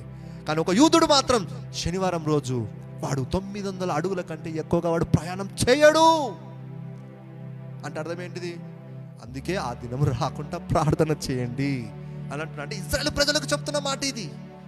ఆమేన్. చదువుదాం. పారిపోవుట చలికాలమందైనను విశ్రాంతి దినమందైనను సంభవింపకుండా వలని ప్రార్థించుడి. లోకారంభము నుండి ఇప్పటి వరకు అట్టి శ్రమ కలగలేదు. ఆరంభం నుంచి ఇప్పటి వరకు అంటే అర్థం ఏంటి? శ్రమలు ఉన్నాయి, కానీ శ్రమలు పెరిగి ఒక గొప్ప మహా తీవ్రమైన, ఎట్లా అంటే గర్భిణీ స్త్రీ యొక్క పెయిన్ పెరిగి ఇంతకుముందు చెప్పుకున్నట్టుగా యెషయాలో అలా పెరిగి కుమారుని ఎలా కంటాడో అలా మహాశ్రమల గుండా కొంతమంది ఇజ్రాయెల్ ప్రజలు వెళ్ళాల్సి వస్తుందండి. కొంతమంది విడవబడిన వారు వెళ్ళాల్సి వస్తుంది. ఆమేన్. నెక్స్ట్. లోకారంభం నుండి ఇప్పటి వరకు అట్టి శ్రమ కలగలేదు, ఇక ఎప్పుడునూ కలగబోదు. అదే ఆఖరి శ్రమ. ఆ తర్వాత ప్రభువు వచ్చి ఖచ్చితంగా సంహారము, ఆయన రాజ్యము అన్ని జరుగుతాయి. ఆమేన్. ఆ దినములు తక్కువ చేయబడకపోయిన ఎడల, అయ్యో తక్కువ చేయబడకపోయిన ఎడల ఏ శరీరియు తప్పించుకొనడు, ఒక్కడు కూడా తప్పించుకోలేడు. ఏర్పరచబడిన వారి నిమిత్తము, అందరు చూడండి ఇక్కడ, ఏర్పరచబడిన వారు, వారి నిమిత్తము ఆ దినములు తక్కువ చేయబడును. The elect. మొట్టమొదటి మనం తెలుసుకోవాల్సిన విషయం, ఏర్పరచబడిన వారు ఎవరు? పాత నిబంధనలో ఇజ్రాయెల్ ప్రజలైతే, క్రొత్త నిబంధనలో క్రైస్తవులు ఏర్పరచబడిన వారే. అయితే నేను ఒక మాట చెప్తున్నాను, మరి ఇక్కడ ఏర్పరచబడిన వారు అంటే ఇప్పటికీ సంఘం ఎత్తబడుతుందని మనం మాట్లాడుకున్నామే. ఇప్పటికీ సంఘము ఒకవేళ ఎత్తబడితే మరి ఏర్పరచబడిన వారు ఇంకా ఉంటారా? అవును, ఉంటారు. 1,44,000 మంది ఎవరు? వారు ఎన్నుకోబడ్డ వారు కారా? వారు ఇజ్రాయెల్ దేశంలో సువార్త ప్రకటించడానికి ఒక్కొక్క జాతి నుంచి 12,000 మంది 1,44,000 మంది ఎన్నుకోబడ్డవారు కాదా? వారి ద్వారా విన్న అనేక మంది క్రైస్తవులుగా మారబోతున్నవారు కాదా? అనేక మంది లక్షల కొలది ఎంతోమంది ఇంకా అన్యులు కూడా యేసుప్రభుని నమ్ముకుంటారు. ఏ టైంలో? ర్యాప్చర్ తర్వాత కూడా, మహాశ్రమ దినాలకు కూడా కొంతమంది మహాశ్రమల గుండా వెళ్ళిన వారంట. ఆ మృగం యొక్క సంఖ్యను వేసుకోకుండా ఉన్నవారు కూడా పరలోకం చేరుతారు. వారు క్రైస్తవులు, వారు ఎంచబడినవారు, వారు ఏర్పరచబడినవారు. అంటే అర్థం ఏంటిది? నేను చెప్తున్న మాట మీకు అర్థమవుతుంది అనుకుంటా. నేను చెప్తాను అలా. అంటే ఏర్పరచబడిన వారంటే కేవలం క్రైస్తవులు కాదు. క్రైస్తవులు ఎత్తబడిన తర్వాత మిగిలిపోయిన క్రైస్తవులు, అంటే విశ్వాసం కోల్పోయి చల్లగా ఉన్న క్రైస్తవులు కావచ్చు, ఇజ్రాయెల్ ప్రజలు కావచ్చు, యేసుప్రభుని నమ్ముకున్న ఇంకా అన్యులు కావచ్చు, ఆ టైంలో వాళ్ళందరూ కూడా దేవుని చేత ఎన్నుకోబడ్డవారే. కాబట్టి ఏర్పరచబడిన వారి సైతము ఈ శ్రమలు కొద్దిగా చేయబడునంటే సంఘము గురించి కాదు. సంఘము ఎత్తబడిన తర్వాత దేవునిని ఇంకా అలాగే నమ్ముతున్న వారి నిమిత్తము ఈ శ్రమలు తక్కువ చేయబడతాయి. ఆమేన్. చూసుకుందాం కంటిన్యూషన్. ఆ కాలమున ఎవడైనను ఇదిగో క్రీస్తు ఇక్కడనున్నాడు అక్కడయున్నాడు అని చెప్పిన ఎడల నమ్మకుడి. చూడండి, ఇక్కడ ఉన్నాడు అక్కడ ఉన్నాడని నమ్మొద్దు. ఎందుకు తెలుసా? అప్పుడే ఆల్రెడీ యేసయ్య వచ్చాడు, ఇంతమంది మాయమైపోయారు, ఆయన వచ్చాడు అని అనేక మంది చూస్తారు. క్రైస్తవులు అంటే ఎత్తబడని క్రైస్తవులు చూస్తారు. అంతేకాదు, ఇంకెవరు చూస్తారు తెలుసా? ఇజ్రాయెల్ ప్రజలు. మెస్సయ్య రావాలే, మెస్సయ్య మమ్మల్ని రక్షించాలి కదా, దానియేలు చెప్పిన ప్రవచనం ఇదే కదా, ఇప్పుడే కదా మెస్సయ్య వచ్చి ఆ అంత్యక్రీస్తును సంహరించాలి కదా దానియేలు చెప్పినట్టుగా అని చెప్పి వారు ఎదురు చూస్తున్నప్పుడు అనేకమైన రూమర్స్, ఆయన అక్కడ ఉన్నాడు, ఈయన ఇక్కడ ఉన్నాడు అని ఇజ్రాయెల్ దేశంలోను ప్రపంచ దేశంలో పుట్టబోతున్నాయి. నెక్స్ట్, అబద్ధపు క్రీస్తులను అబద్ధపు ప్రవక్తలను వచ్చి సాధ్యమైతే ఏర్పరచబడిన వారి సహితము అంటే రాప్చర్ తర్వాత ఏర్పరచబడిన వారి సైతం కూడా మోసపోయే ఛాన్సెస్ ఉన్నాయి. ఎందుకంటే వాడి రాకడ ఎలా ఉంటుందంట, మనం చూసుకున్న పోయినసారి ప్రభావంతో అద్భుతాలతో ఉండబోతుంది. అంత్యక్రీస్తు వాడి ప్రవక్త గొప్ప అద్భుతాలు చేయబోతున్నాడు. మోసపోయే ఛాన్సెస్ ఉన్నాయి. నెక్స్ట్, ఏర్పరచబడిన వారిని సైతము మోసపరచుటకై గొప్ప సూచక క్రియలను మహత్కార్యములను కనపరచెదరు. గొప్ప సూచక. నెక్స్ట్, ఇదిగో నేను మీకు ముందుగా చెప్పుచున్నాను. ఇదిగో నేను ముందుగా నీకు చెప్తున్నాను. కాబట్టి ఇది ఇప్పుడు ఫస్ట్ ఏమో శ్రమల గురించి మాట్లాడి, ఆ తర్వాత అంతకాలంలో మహాశ్రమల గురించి మాట్లాడి, ఇదిగో మరలా చెప్తున్నాడు, నేను ముందుగానే చెప్తున్నాను, మరలా స్టార్ట్ చేస్తున్నాడు. చూడండి, ఇది కంటిన్యూషన్ కాదు. ఇప్పుడు చూడండి, కాబట్టి ఎవరైనను ఇదిగో అరణ్యములోనున్నాడని మీతో చెప్పినను మీరు వెళ్ళకుడి. ఇదిగో లోపలి గదిలోనున్నాడని చెప్పినను నమ్మకుడి. లోపల గదిలో ఉన్నాడని చెప్పినను నమ్మకుడి. మెరుపు తూర్పున పుట్టి పడమటి వరకు ఎలాగూ కనబడునో అలాగే మనుష్య కుమారుని రాకయును రెండవ రాకడ గురించి మాట్లాడుతున్న మాట. అలా ఆయన వచ్చేస్తాడు. ఆమేన్. మెరుపులాగా వస్తాడు. ఆమేన్. హల్లెలూయా. మనుష్య కుమారుని సూచన ఆకాశమందు కనబడును. అప్పుడు మనుష్య కుమారుడు ప్రభావముతోను మహామహిమతోను ఆకాశ మేఘరుడై వచ్చుట చూచి భూమి మీదనున్న సకల గోత్రముల వారు రొమ్ము కొట్టుకుందురు. ఇదేంటిది? ర్యాప్చర్ కాదు. ఇది ర్యాప్చర్ కాదు. ఎందుకు? నేను ఒక మాట చెప్తాను. యేసు ప్రభు వారు ఆత్మలో ఉన్నప్పుడు ఆమేన్. పేతురు, తోమా ఎవరు గుర్తుపట్టలేదు. వారి కళ్ళు తెరవబడితే తప్పించి. రాప్చర్ అయ్యే టైంలో యేసుప్రభు వచ్చేది గుర్తుపడతారు, కానీ లోకం గుర్తుపడుతుంది అని నమ్ముతారు. కానీ ఇప్పుడు ఇక్కడ ఏం జరుగుతుందంటే రొమ్ము కొట్టుకుంటారంట. ఎందుకు రొమ్ము కొట్టుకుంటారు కిందున్నవారు? అయ్యో ఇతన్నే మేము పొడిచామే. ఇక్కడ ఉంది ప్రవచనం జకర్యా గ్రంథంలో ఉంది. ఇజ్రాయేలు ప్రజలు వారు ఏడుస్తారంట, మేము ఇతన్ని చంపాము.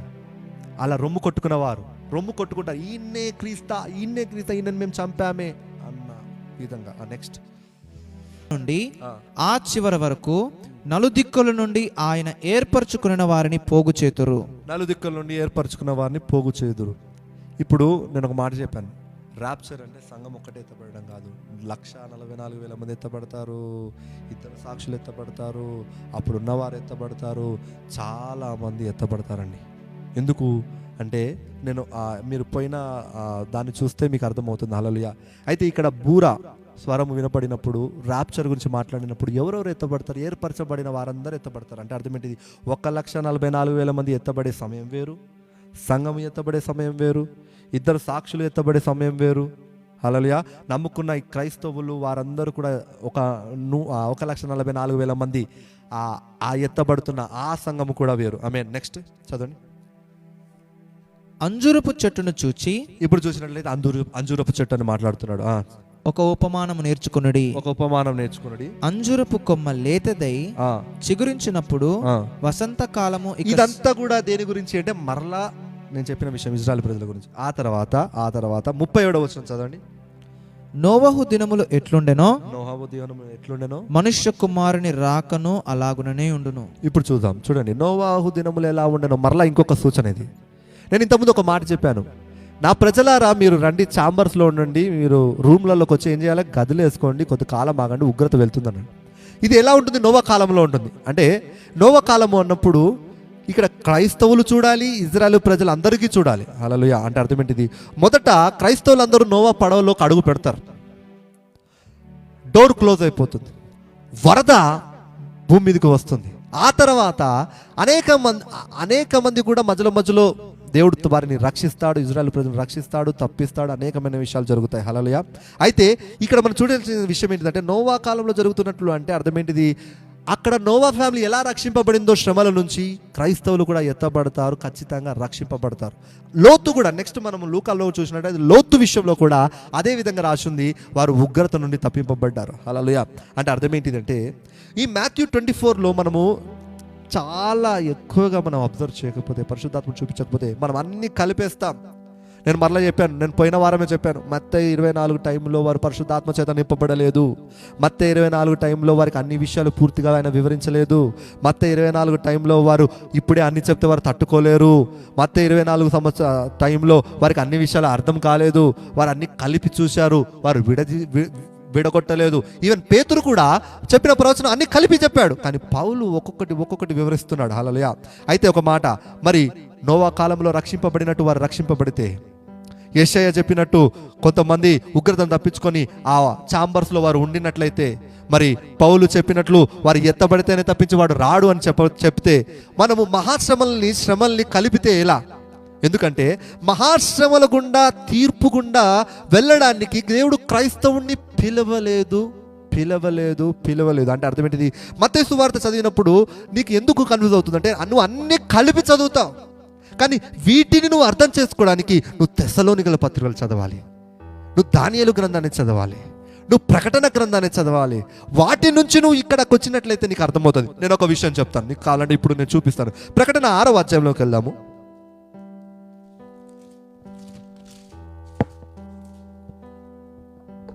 6వ అధ్యాయము 1వ వచనం చదువు. ఆ గొర్రె పిల్ల ఆ 7 ముద్రలలో మొదటి దానిని విప్పినప్పుడు నేను చూడగా ఆ 4 జీవులలో ఒకటి రమ్ము అని ఉరుము వంటి స్వరముతో చెప్పుట వింటిని. రమ్ము అని ఉరుము వంటి స్వరముతో చెప్పుట వింటిని. ఆ తర్వాత ఏమైంది? 2వ వచనంలో, మరియు నేను చూడగా ఇదిగో ఒక తెల్లని గుర్రము కనబడెను, దాని మీద ఒకడు విల్లు పట్టుకొని కూర్చుండి ఉండెను, అతనికి కిరీటం ఇయ్యబడి ఉండెను, అతడు జయించుటకు బయలు వెళ్ళెను. ఇక్కడ మనం చూస్తున్న ఈ తెల్లని గుర్రము, ఆయన మీద ఉన్నవాడు, ఆయనకు కిరీటం ఇవ్వబడ్డది, బాణము లేదు, కానీ ధనస్సు మాత్రమే ఉంది. హల్లెలూయా. మనం ఇది చూసినట్లయితే మొదటి సీల్ ఓపెన్ అయినప్పుడు చూసినట్లయితే వీడు అంత్యక్రీస్తుకి గుర్తు. ఇది ఒక దర్శనం.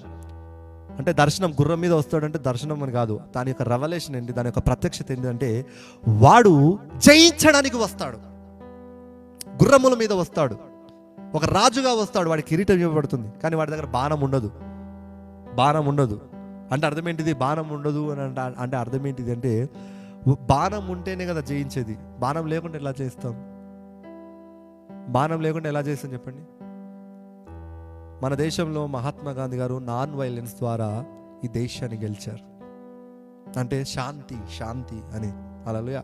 అదే విధంగా యుద్ధం అనకుండా నెమ్మది శాంతి అంటూ అంత్యక్రీస్తు వచ్చి హల్లెలూయా జయిస్తూ వెళ్తాడు దేశాలన్నిటినీ. బాణము లేకుండా జయిస్తాడు. ఈ తెల్లని గుర్రం మీద వచ్చేవాడు అంత్యక్రీస్తు. అయితే ఇక్కడ స్పష్టంగా చెప్తుంది అంత్యక్రీస్తు గురించి చెప్పబడిన మాట. మొదటి సీల్ ఎవరు విప్పగానే ఎవరు వస్తారు? అంత్యక్రీస్తు రావాలి. కానీ అంత్యక్రీస్తు రావాలి అంటే ఇంతకుముందుకు పౌలు చెప్పినాడు, మనం అన్ని చూసుకున్నప్పుడు అంత్యక్రీస్తు రావాలంటే మనం ఎత్తబడాలి కదా. అంటే అర్థం ఏంటిది? ఇప్పుడు ఇక్కడ చూసినప్పుడు ఇక్కడ అంత్యక్రీస్తు అన్నప్పుడు మనం ఇక్కడ చూస్తే మొదటి సీల్ చూసినప్పుడు ఇక్కడ మనం చూసినట్టు 24వ వచనంలో మనం 5వ వచనంలో మొదటి శ్రమ గురించి ఏం చెప్తున్నాడు? అనేక మంది అబద్ధ బోధకులు వస్తారు. చూడండి, అంత్యక్రీస్తు ఒక్కడే, కానీ ఆమేన్, అంతకంటే ముందు నేనేం క్రీస్తునని చెప్పుకునే వారు కూడా వస్తారు. కానీ వాళ్ళందరూ అంత్యక్రీస్తులు కాదు. ఎందుకు కాదు? డెవిల్కి దేవుని సమయం తెలీదు, సాతానుకు దేవుని సమయం తెలీదు. అంటే అర్థం ఏంటిది? సాతానుకు అంత్యకాలంలో మాత్రమే పర్మిషన్ ఉంది. ఎవరు సంఘం ఎత్తబడిన తర్వాత మాత్రమే అంత్యక్రీస్తు రావాలి. కానీ వాడికి ఎప్పుడో తెలియక ప్రతి కాలములో వాడికి ఒక అంత్యక్రీస్తును వాడు నిర్మించుకున్నాడు. ప్రతి కాలములో వాడు తన ఆత్మ ద్వారా తన దురాత్మల ద్వారా అంత్యక్రీస్తును వాడు నిర్మించుకున్నాడు. కానీ సంఘము ప్రార్థిస్తుంటే వాడు సక్సెస్ అవ్వక ఎందుకు? యేసయ్య వస్తేనే సంఘం వెళ్తుంది, సంఘం వెళ్తేనే వాడు రావాలి. అంటే అర్థమైంది? ప్రతి కాలములో అనేక మంది క్రీస్తులు వచ్చినా కూడా వారెవ్వరు కూడా జయించలేదు సమాధానంతో. ఎందుకు తెలుసా? మనం ఎత్తబడలేదు కాబట్టి. కానీ మనం ఎత్తబడిన తర్వాత అసలైన అంత్యక్రీస్తు వాడు ఎత్తబడతాడు. కానీ ఇప్పుడు అంత్యక్రీస్తు వస్తాడు. ఎందుకు తెలుసా?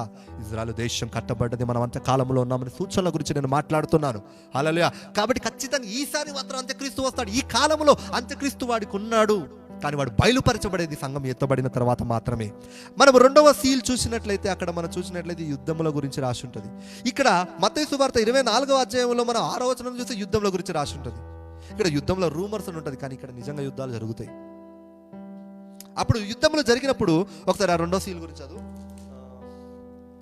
ఆయన 2వ ముద్రను విప్పినప్పుడు రమ్ము అని 2వ జీవి చెప్పుట వింటిని. అప్పుడు ఎర్రనిదైన వేరొక గుర్రము బయలువెళ్ళెను. మనుష్యులు ఒకరినొకడు చంపుకొనున్నట్లు భూలోకములో సమాధానము లేకుండా చేయుటకు ఈ గుర్రము మీద కూర్చున్న వానికి అధికారం ఇవ్వబడెను. మొదట వాడు సమాధానం అంటాడు, తర్వాత 3.5 సంవత్సరాలకు వాడు యుద్ధాలు మొదలు పెడతాడు. హల్లెలూయా. అంతకంటే ముందు ప్రపంచ దేశాలు యుద్ధాలు స్టార్ట్ చేస్తాయి. వీడు సమాధానం అంటుంటాడు, కానీ అంతలోనే ఒక యుద్ధపు దురాత్మ విడుదల చేయబడుతుంది. అప్పుడు ఏమవుతుందంట? There was given unto a great sword. వాడికి ఒక ఖడ్గం ఇవ్వబడుతుంది. ఆ ఖడ్గం ఇవ్వబడిన తర్వాత చాలా మంది వారిని చంపుకుంటారు. 3వ సీలు మనం చూసినట్లయితే ఇక్కడ ఒక తూము, ఒక బ్యాలెన్స్ ఉంది. ఆ బ్యాలెన్స్ లో చూసినట్లయితే ఒక కరువు గురించి రాసింది. ఇక్కడ ఉన్న కరువు గురించి రాస్తే 6వ వచనం చదవండి. మరియు దెనారమునకు 1 సేరు గోధుమలనియు దేనారమునకు 3 సేర్ల యవలనియు నూనెయు ద్రాక్షారసమును పాడు చేయవద్దనియు ఆ 4 జీవుల మధ్య ఒక స్వరము పలికినట్లు నాకు వినబడెను. ఇక్కడ చూసారా? అంటే ఇలాంటి కరువు, దెనారమునకు 1 షేరా, 1 దెనారమునకు 1 సేరు గోధుమలు, 1 షేరు గోధుమలు. దీని క్యాలిక్యులేషన్ నేను నెక్స్ట్ టైం వచ్చినప్పుడు చెప్తాను. ఐ ఎగ్జాక్ట్లీ అది ఎంత చాలా హై. అటువంటి కరువు ఇంతవరకు రాలేదు. కానీ కరువులు చూసాం, కానీ ఇటువంటి కరువులు రాలే. అంటే అర్థం ఏంటిది? కరువులు జరుగుతున్నాయి. ఇలాంటి వేదన కాలాలు ఆరంభమైనాయి, కానీ అసలైన వేదన కాలం వాడు వచ్చిన తర్వాత, సంఘము ఎత్తబడిన తర్వాత జరుగుతుంది. అప్పుడు ఏం జరుగుతుంది? 4th seal.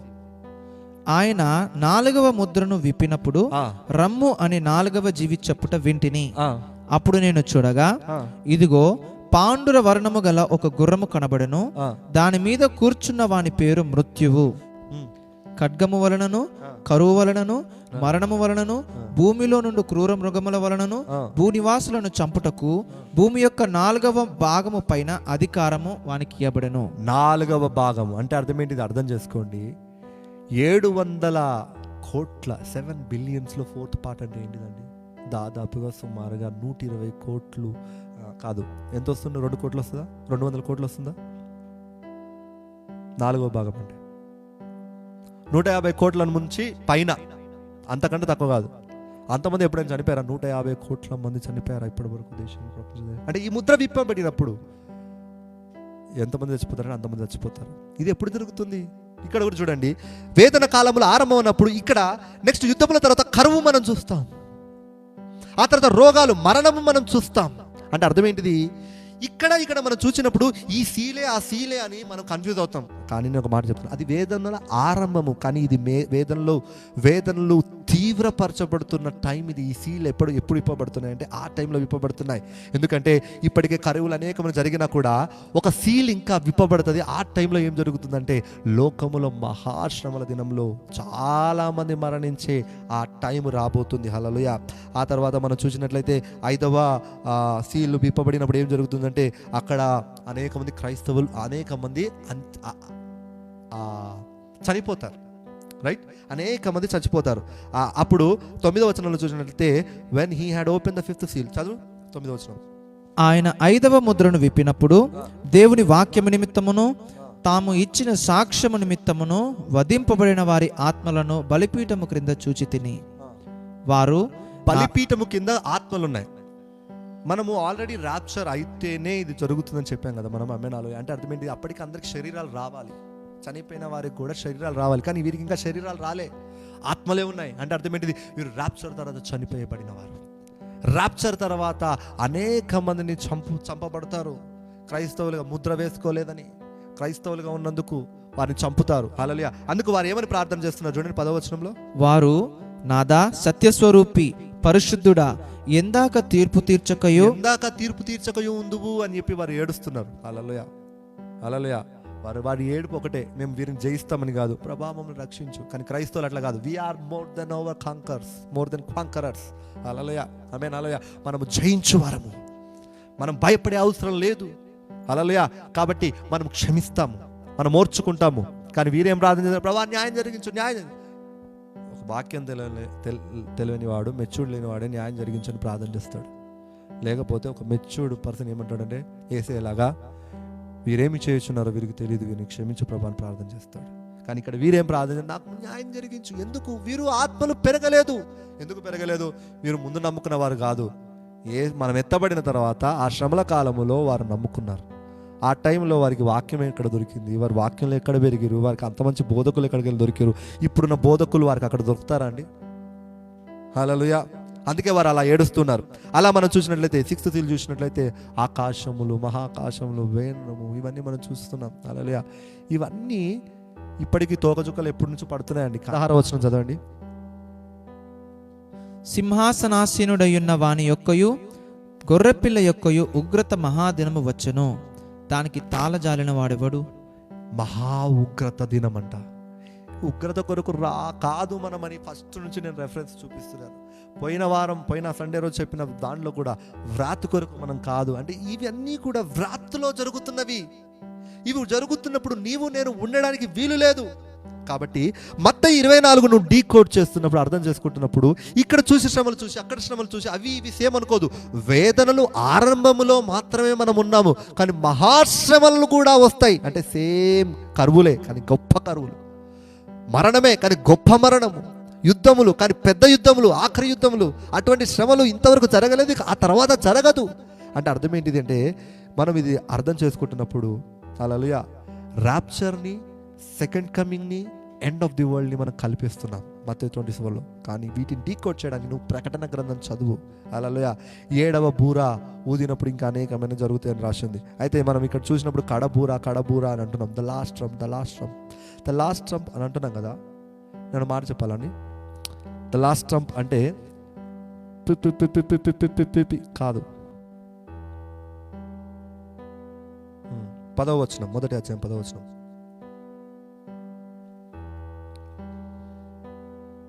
ప్రభువు దినమందు ఆత్మవశుడనయ్యుండగా బూరధ్వని వంటి గొప్ప స్వరము నీవు చూచుచున్నది పుస్తకంలో వ్రాసి ఎఫెసు, స్మోర్ణ, పెర్గము, తుయతైర, సార్దిస్, ఫిలదెల్ఫియా, లవోదికయ అను 7 సంఘములకు పంపుమని చెప్పుట నా వెనుక వింటిని.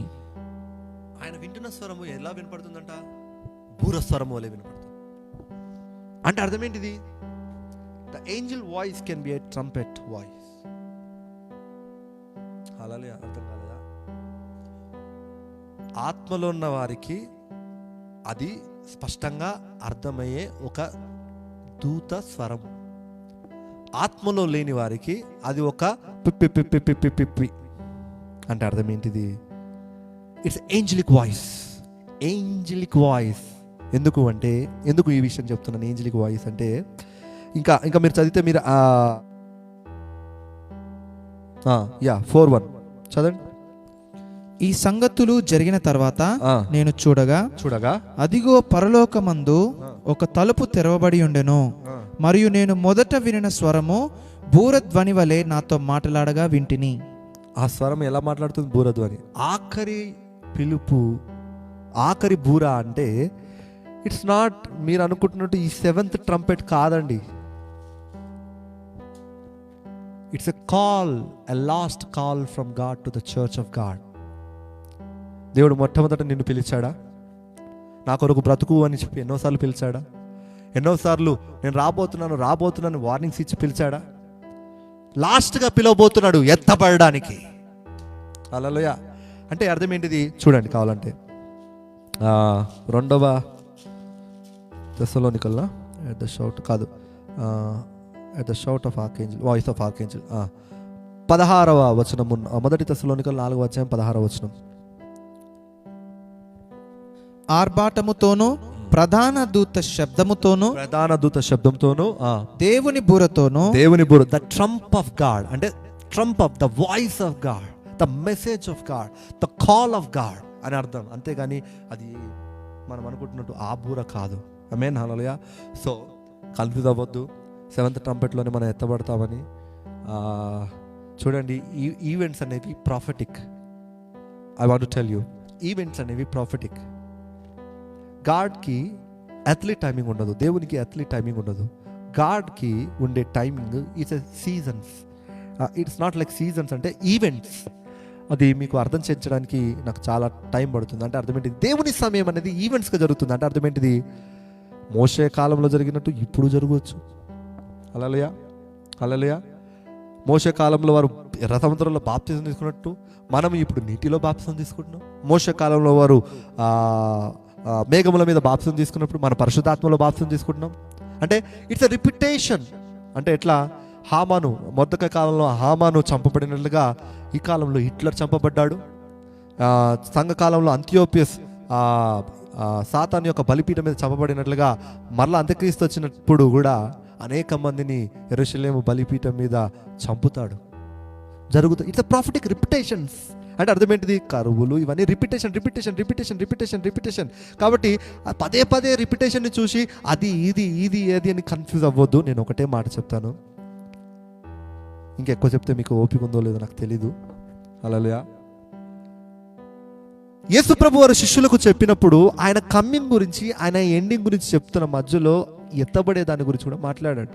కానీ అది పౌలు భక్తుడు స్పష్టంగా చెప్పాడు, సంఘము ఎత్తబడితేనే. హల్లెలూయా. మధ్యాకాశంలో ఎత్తబడిన తర్వాత చీకటిలో దొంగవలే వారి గురించి తీర్పు తీర్చడానికి వస్తాడని చెప్పాడు. హల్లెలూయా. ఇదొక మర్మము, ఇదొక సీక్రెట్.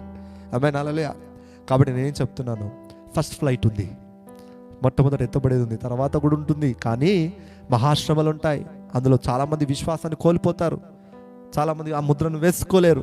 హల్లెలూయా. కాబట్టి నేనేం చెప్తున్నాను, క్రైస్తవులు మొదట భ్రష్టత్వం సంభవిస్తుందంటే అనేక మంది క్రైస్తవులు వారి విశ్వాసాన్ని కోల్పోయే ఛాన్సెస్ ఉంటాయి. ఏ విధంగా?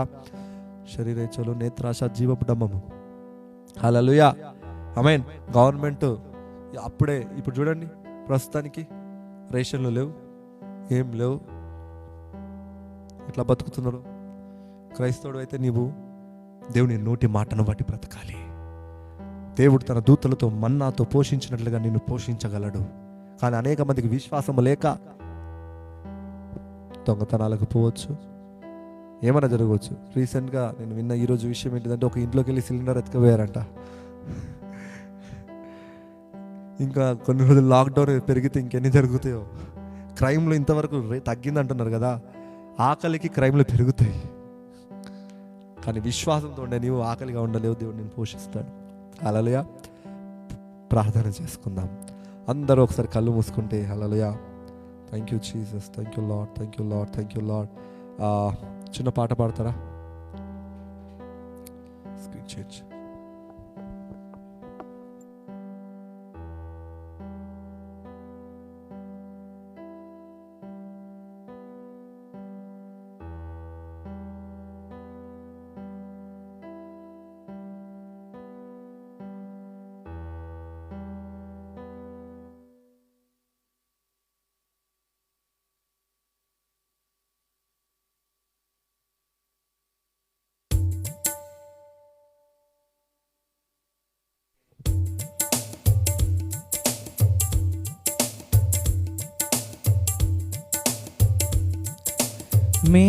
మేఘములాపై యేసునాథుడు నిన్ను పిలువయే తెంచగా,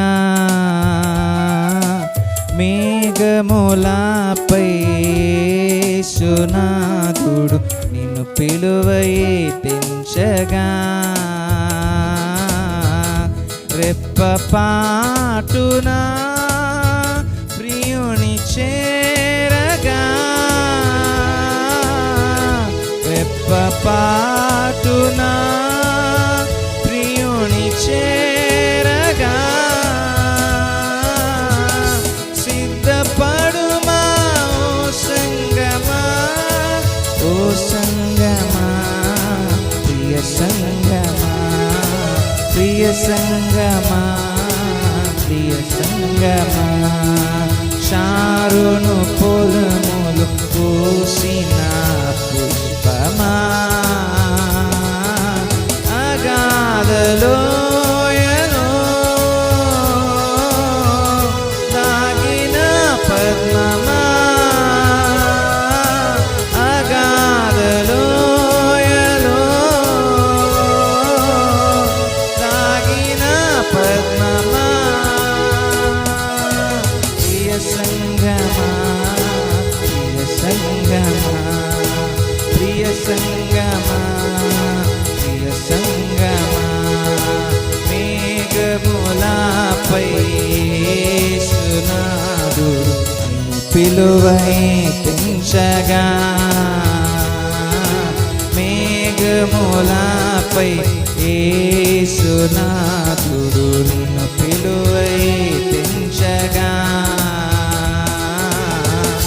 రెప్పపాటున ప్రియుని చేరగా, రెప్పపాటున ప్రియుని చేరగా,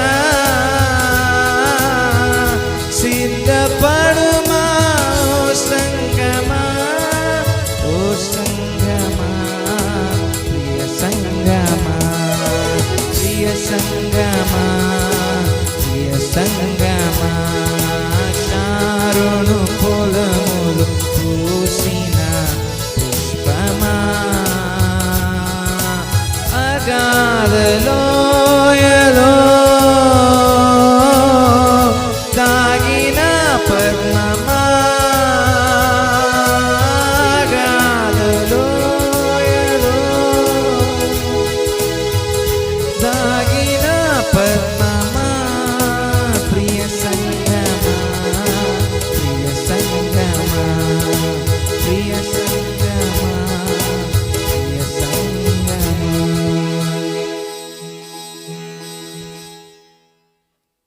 Thank you, Jesus. Thank you, Lord. Rikabala Jesus Sehemena Kafina Lahidura Istayaba. Thank you, Lord. Amen. Hallelujah. అందరం ప్రార్థనలో ఉందాం. Amen. Hallelujah. Thank you, Lord. తండ్రి స్తోత్రం. అయ్యా నీ మర్మములు మీరు బోధించేవారు, మాకు ఏమాత్రం కన్ఫ్యూజన్ లేకుండా ప్రభా అన్ని విషయంలో గురించి మేము మాట్లాడని మా కృపను దయచేయండి. ఇంకా సంఘము అయ్యా ఏ విషయంలో కన్ఫ్యూజ్ అవ్వకుండా సరిగ్గా అన్ని పత్రికలు చదివి అన్ని పుస్తకాలు చదివి వారు అర్థం చేసుకోవడానికి సహాయం చేయండి. నీ వాక్యం ఒకదానికి వేరుగా అయ్యా తండ్రి పోరాడదు. కానీ ప్రభా చెప్తున్న ఈవెంట్స్ని ఒకదానికొకటి చెప్తుండగా అన్ని కలిపి చూడకుండా సరిగ్గా విభజించడానికి కూడా నీ ఆత్మ ద్వారా వారికి జ్ఞానం దయచేయమని వేడుకొనిచున్నాను. అయితే మొదట భ్రష్టత్వం సంభవిస్తుంది అని, ఆ తర్వాత నాశనపుత్రుడు అంటే సంఘం ఎత్తబడిన తర్వాత నాశనపుత్రుడు వస్తాడని వాక్యం సెలవిస్తుండగా అనేక మంది క్రైస్తవులు విశ్వాసం కోల్పోతారని నువ్వు చెప్తుంటే నేను అడుగుతున్నానయ్యా, చూస్తున్న వారందరూ నీ రాకడ కొరకు సిద్ధపరచబడుతురు గాక ఎత్తబడడానికి. అయ్యా తండ్రి, ఎవరు మిస్ అవ్వదు ప్రభా, దాని కొరకు మీరు సిద్ధపరచండి. ఇంకెంత కాలం ఉందో ఎవరికి తెలీదు, కానీ ప్రభా ఇదే కాలము, ఇదే తరము మనం చూడబోతున్నాం, ఈ తరములోనే మనం చూడబోతున్నాం. కాబట్టి ప్రభా సిద్ధపరచండి. ఇంకా ఎన్ని సంవత్సరాల ముందు కూడా చెప్పలేం ప్రభా. 20 సంవత్సరాలు రావచ్చు, రేపే రావచ్చు, 30 సంవత్సరాలకు రావచ్చు, 70 సంవత్సరాలకు రావచ్చు. కానీ ప్రభా మేము చూస్తాం, మేము ఎత్తబడతాం. అది మా దినము, మా కాలము ప్రభా. కాబట్టి నీ సన్నిధిలో మేము అడుగుతున్నాం, నీ ఆత్మతో అందరినీ బలపరచమని వేడుకొనచ్చు. యేసుక్రీస్తునామములో ఒక్కొక్కరిని దీవిస్తూ యేసునామములో అడుగుతున్నాం తండ్రి. ఆమేన్. Praise the Lord. హల్లెలూయా. మమ్మల్ని అందరూ కూడా ఇలాగే మీరు ఫాలో అవుతుండండి. ఆమేన్. హల్లెలూయా. అనేకమైన అంత్యకాలం గురించి మనం మాట్లాడుకోబోతున్నాము. ఆమేన్. హల్లెలూయా. ప్రార్థన చేయండి. వీలైతే ఈ మంగళవారం మరలా వచ్చి ఒకవేళ వస్తే వీలైతే ఈ శుక్రవారం లైవ్ ఇవ్వచ్చు. ఇంకొన్ని విషయాలు మనం మాట్లాడుకోబోతున్నాం. హల్లెలూయా. ఈరోజు లైవ్ కొద్దిగా పొడిగింపు చేయాల్సి వచ్చింది, ఎందుకంటే అన్ని విషయాలు మనం అర్థం చేసుకోవడానికి చాలా విషయాలు వివరించాల్సి వచ్చింది. కాబట్టి మాథ్యూ 24 చదివినప్పుడు ఎవరు కన్ఫ్యూజ్ అవ్వద్దు. దానికంటే ముందు కొరింథీయులు కావచ్చు, తర్వాత మీరు తెస్సలోనికీయులు కావచ్చు, కొన్ని ప్రకటన గ్రంథం కావచ్చు, మనం చదివినట్లయితే కొన్ని విషయాలు మనకు అర్థమవుతుంది. హల్లెలూయా. కాబట్టి దేవుడు వాటన్నిటి విషయం మీకు అర్థం చేయాలని నేను ప్రార్థన చేస్తాను. హల్లెలూయా. కాబట్టి మీరందరూ యూట్యూబ్లోను మరి ఫేస్బుక్లోను మీరు ఫాలో అవ్వడానికి మీరు ప్రయత్నం చేయండి. And God be with you, God bless you. Will meet again in Jesus name. Amen. కొలసి 1:13 ప్రకారముగా ఎవరైతే దేవుని నమ్ముకున్నారో వారు చీకటి రాజ్యములో నుంచి తీసివేసి వారు వెలుగు రాజ్య సంబంధులుగా చేయబడ్డారు, వారు నీతి రాజ్య సంబంధులుగా చేయబడ్డారు. హల్లెలూయా.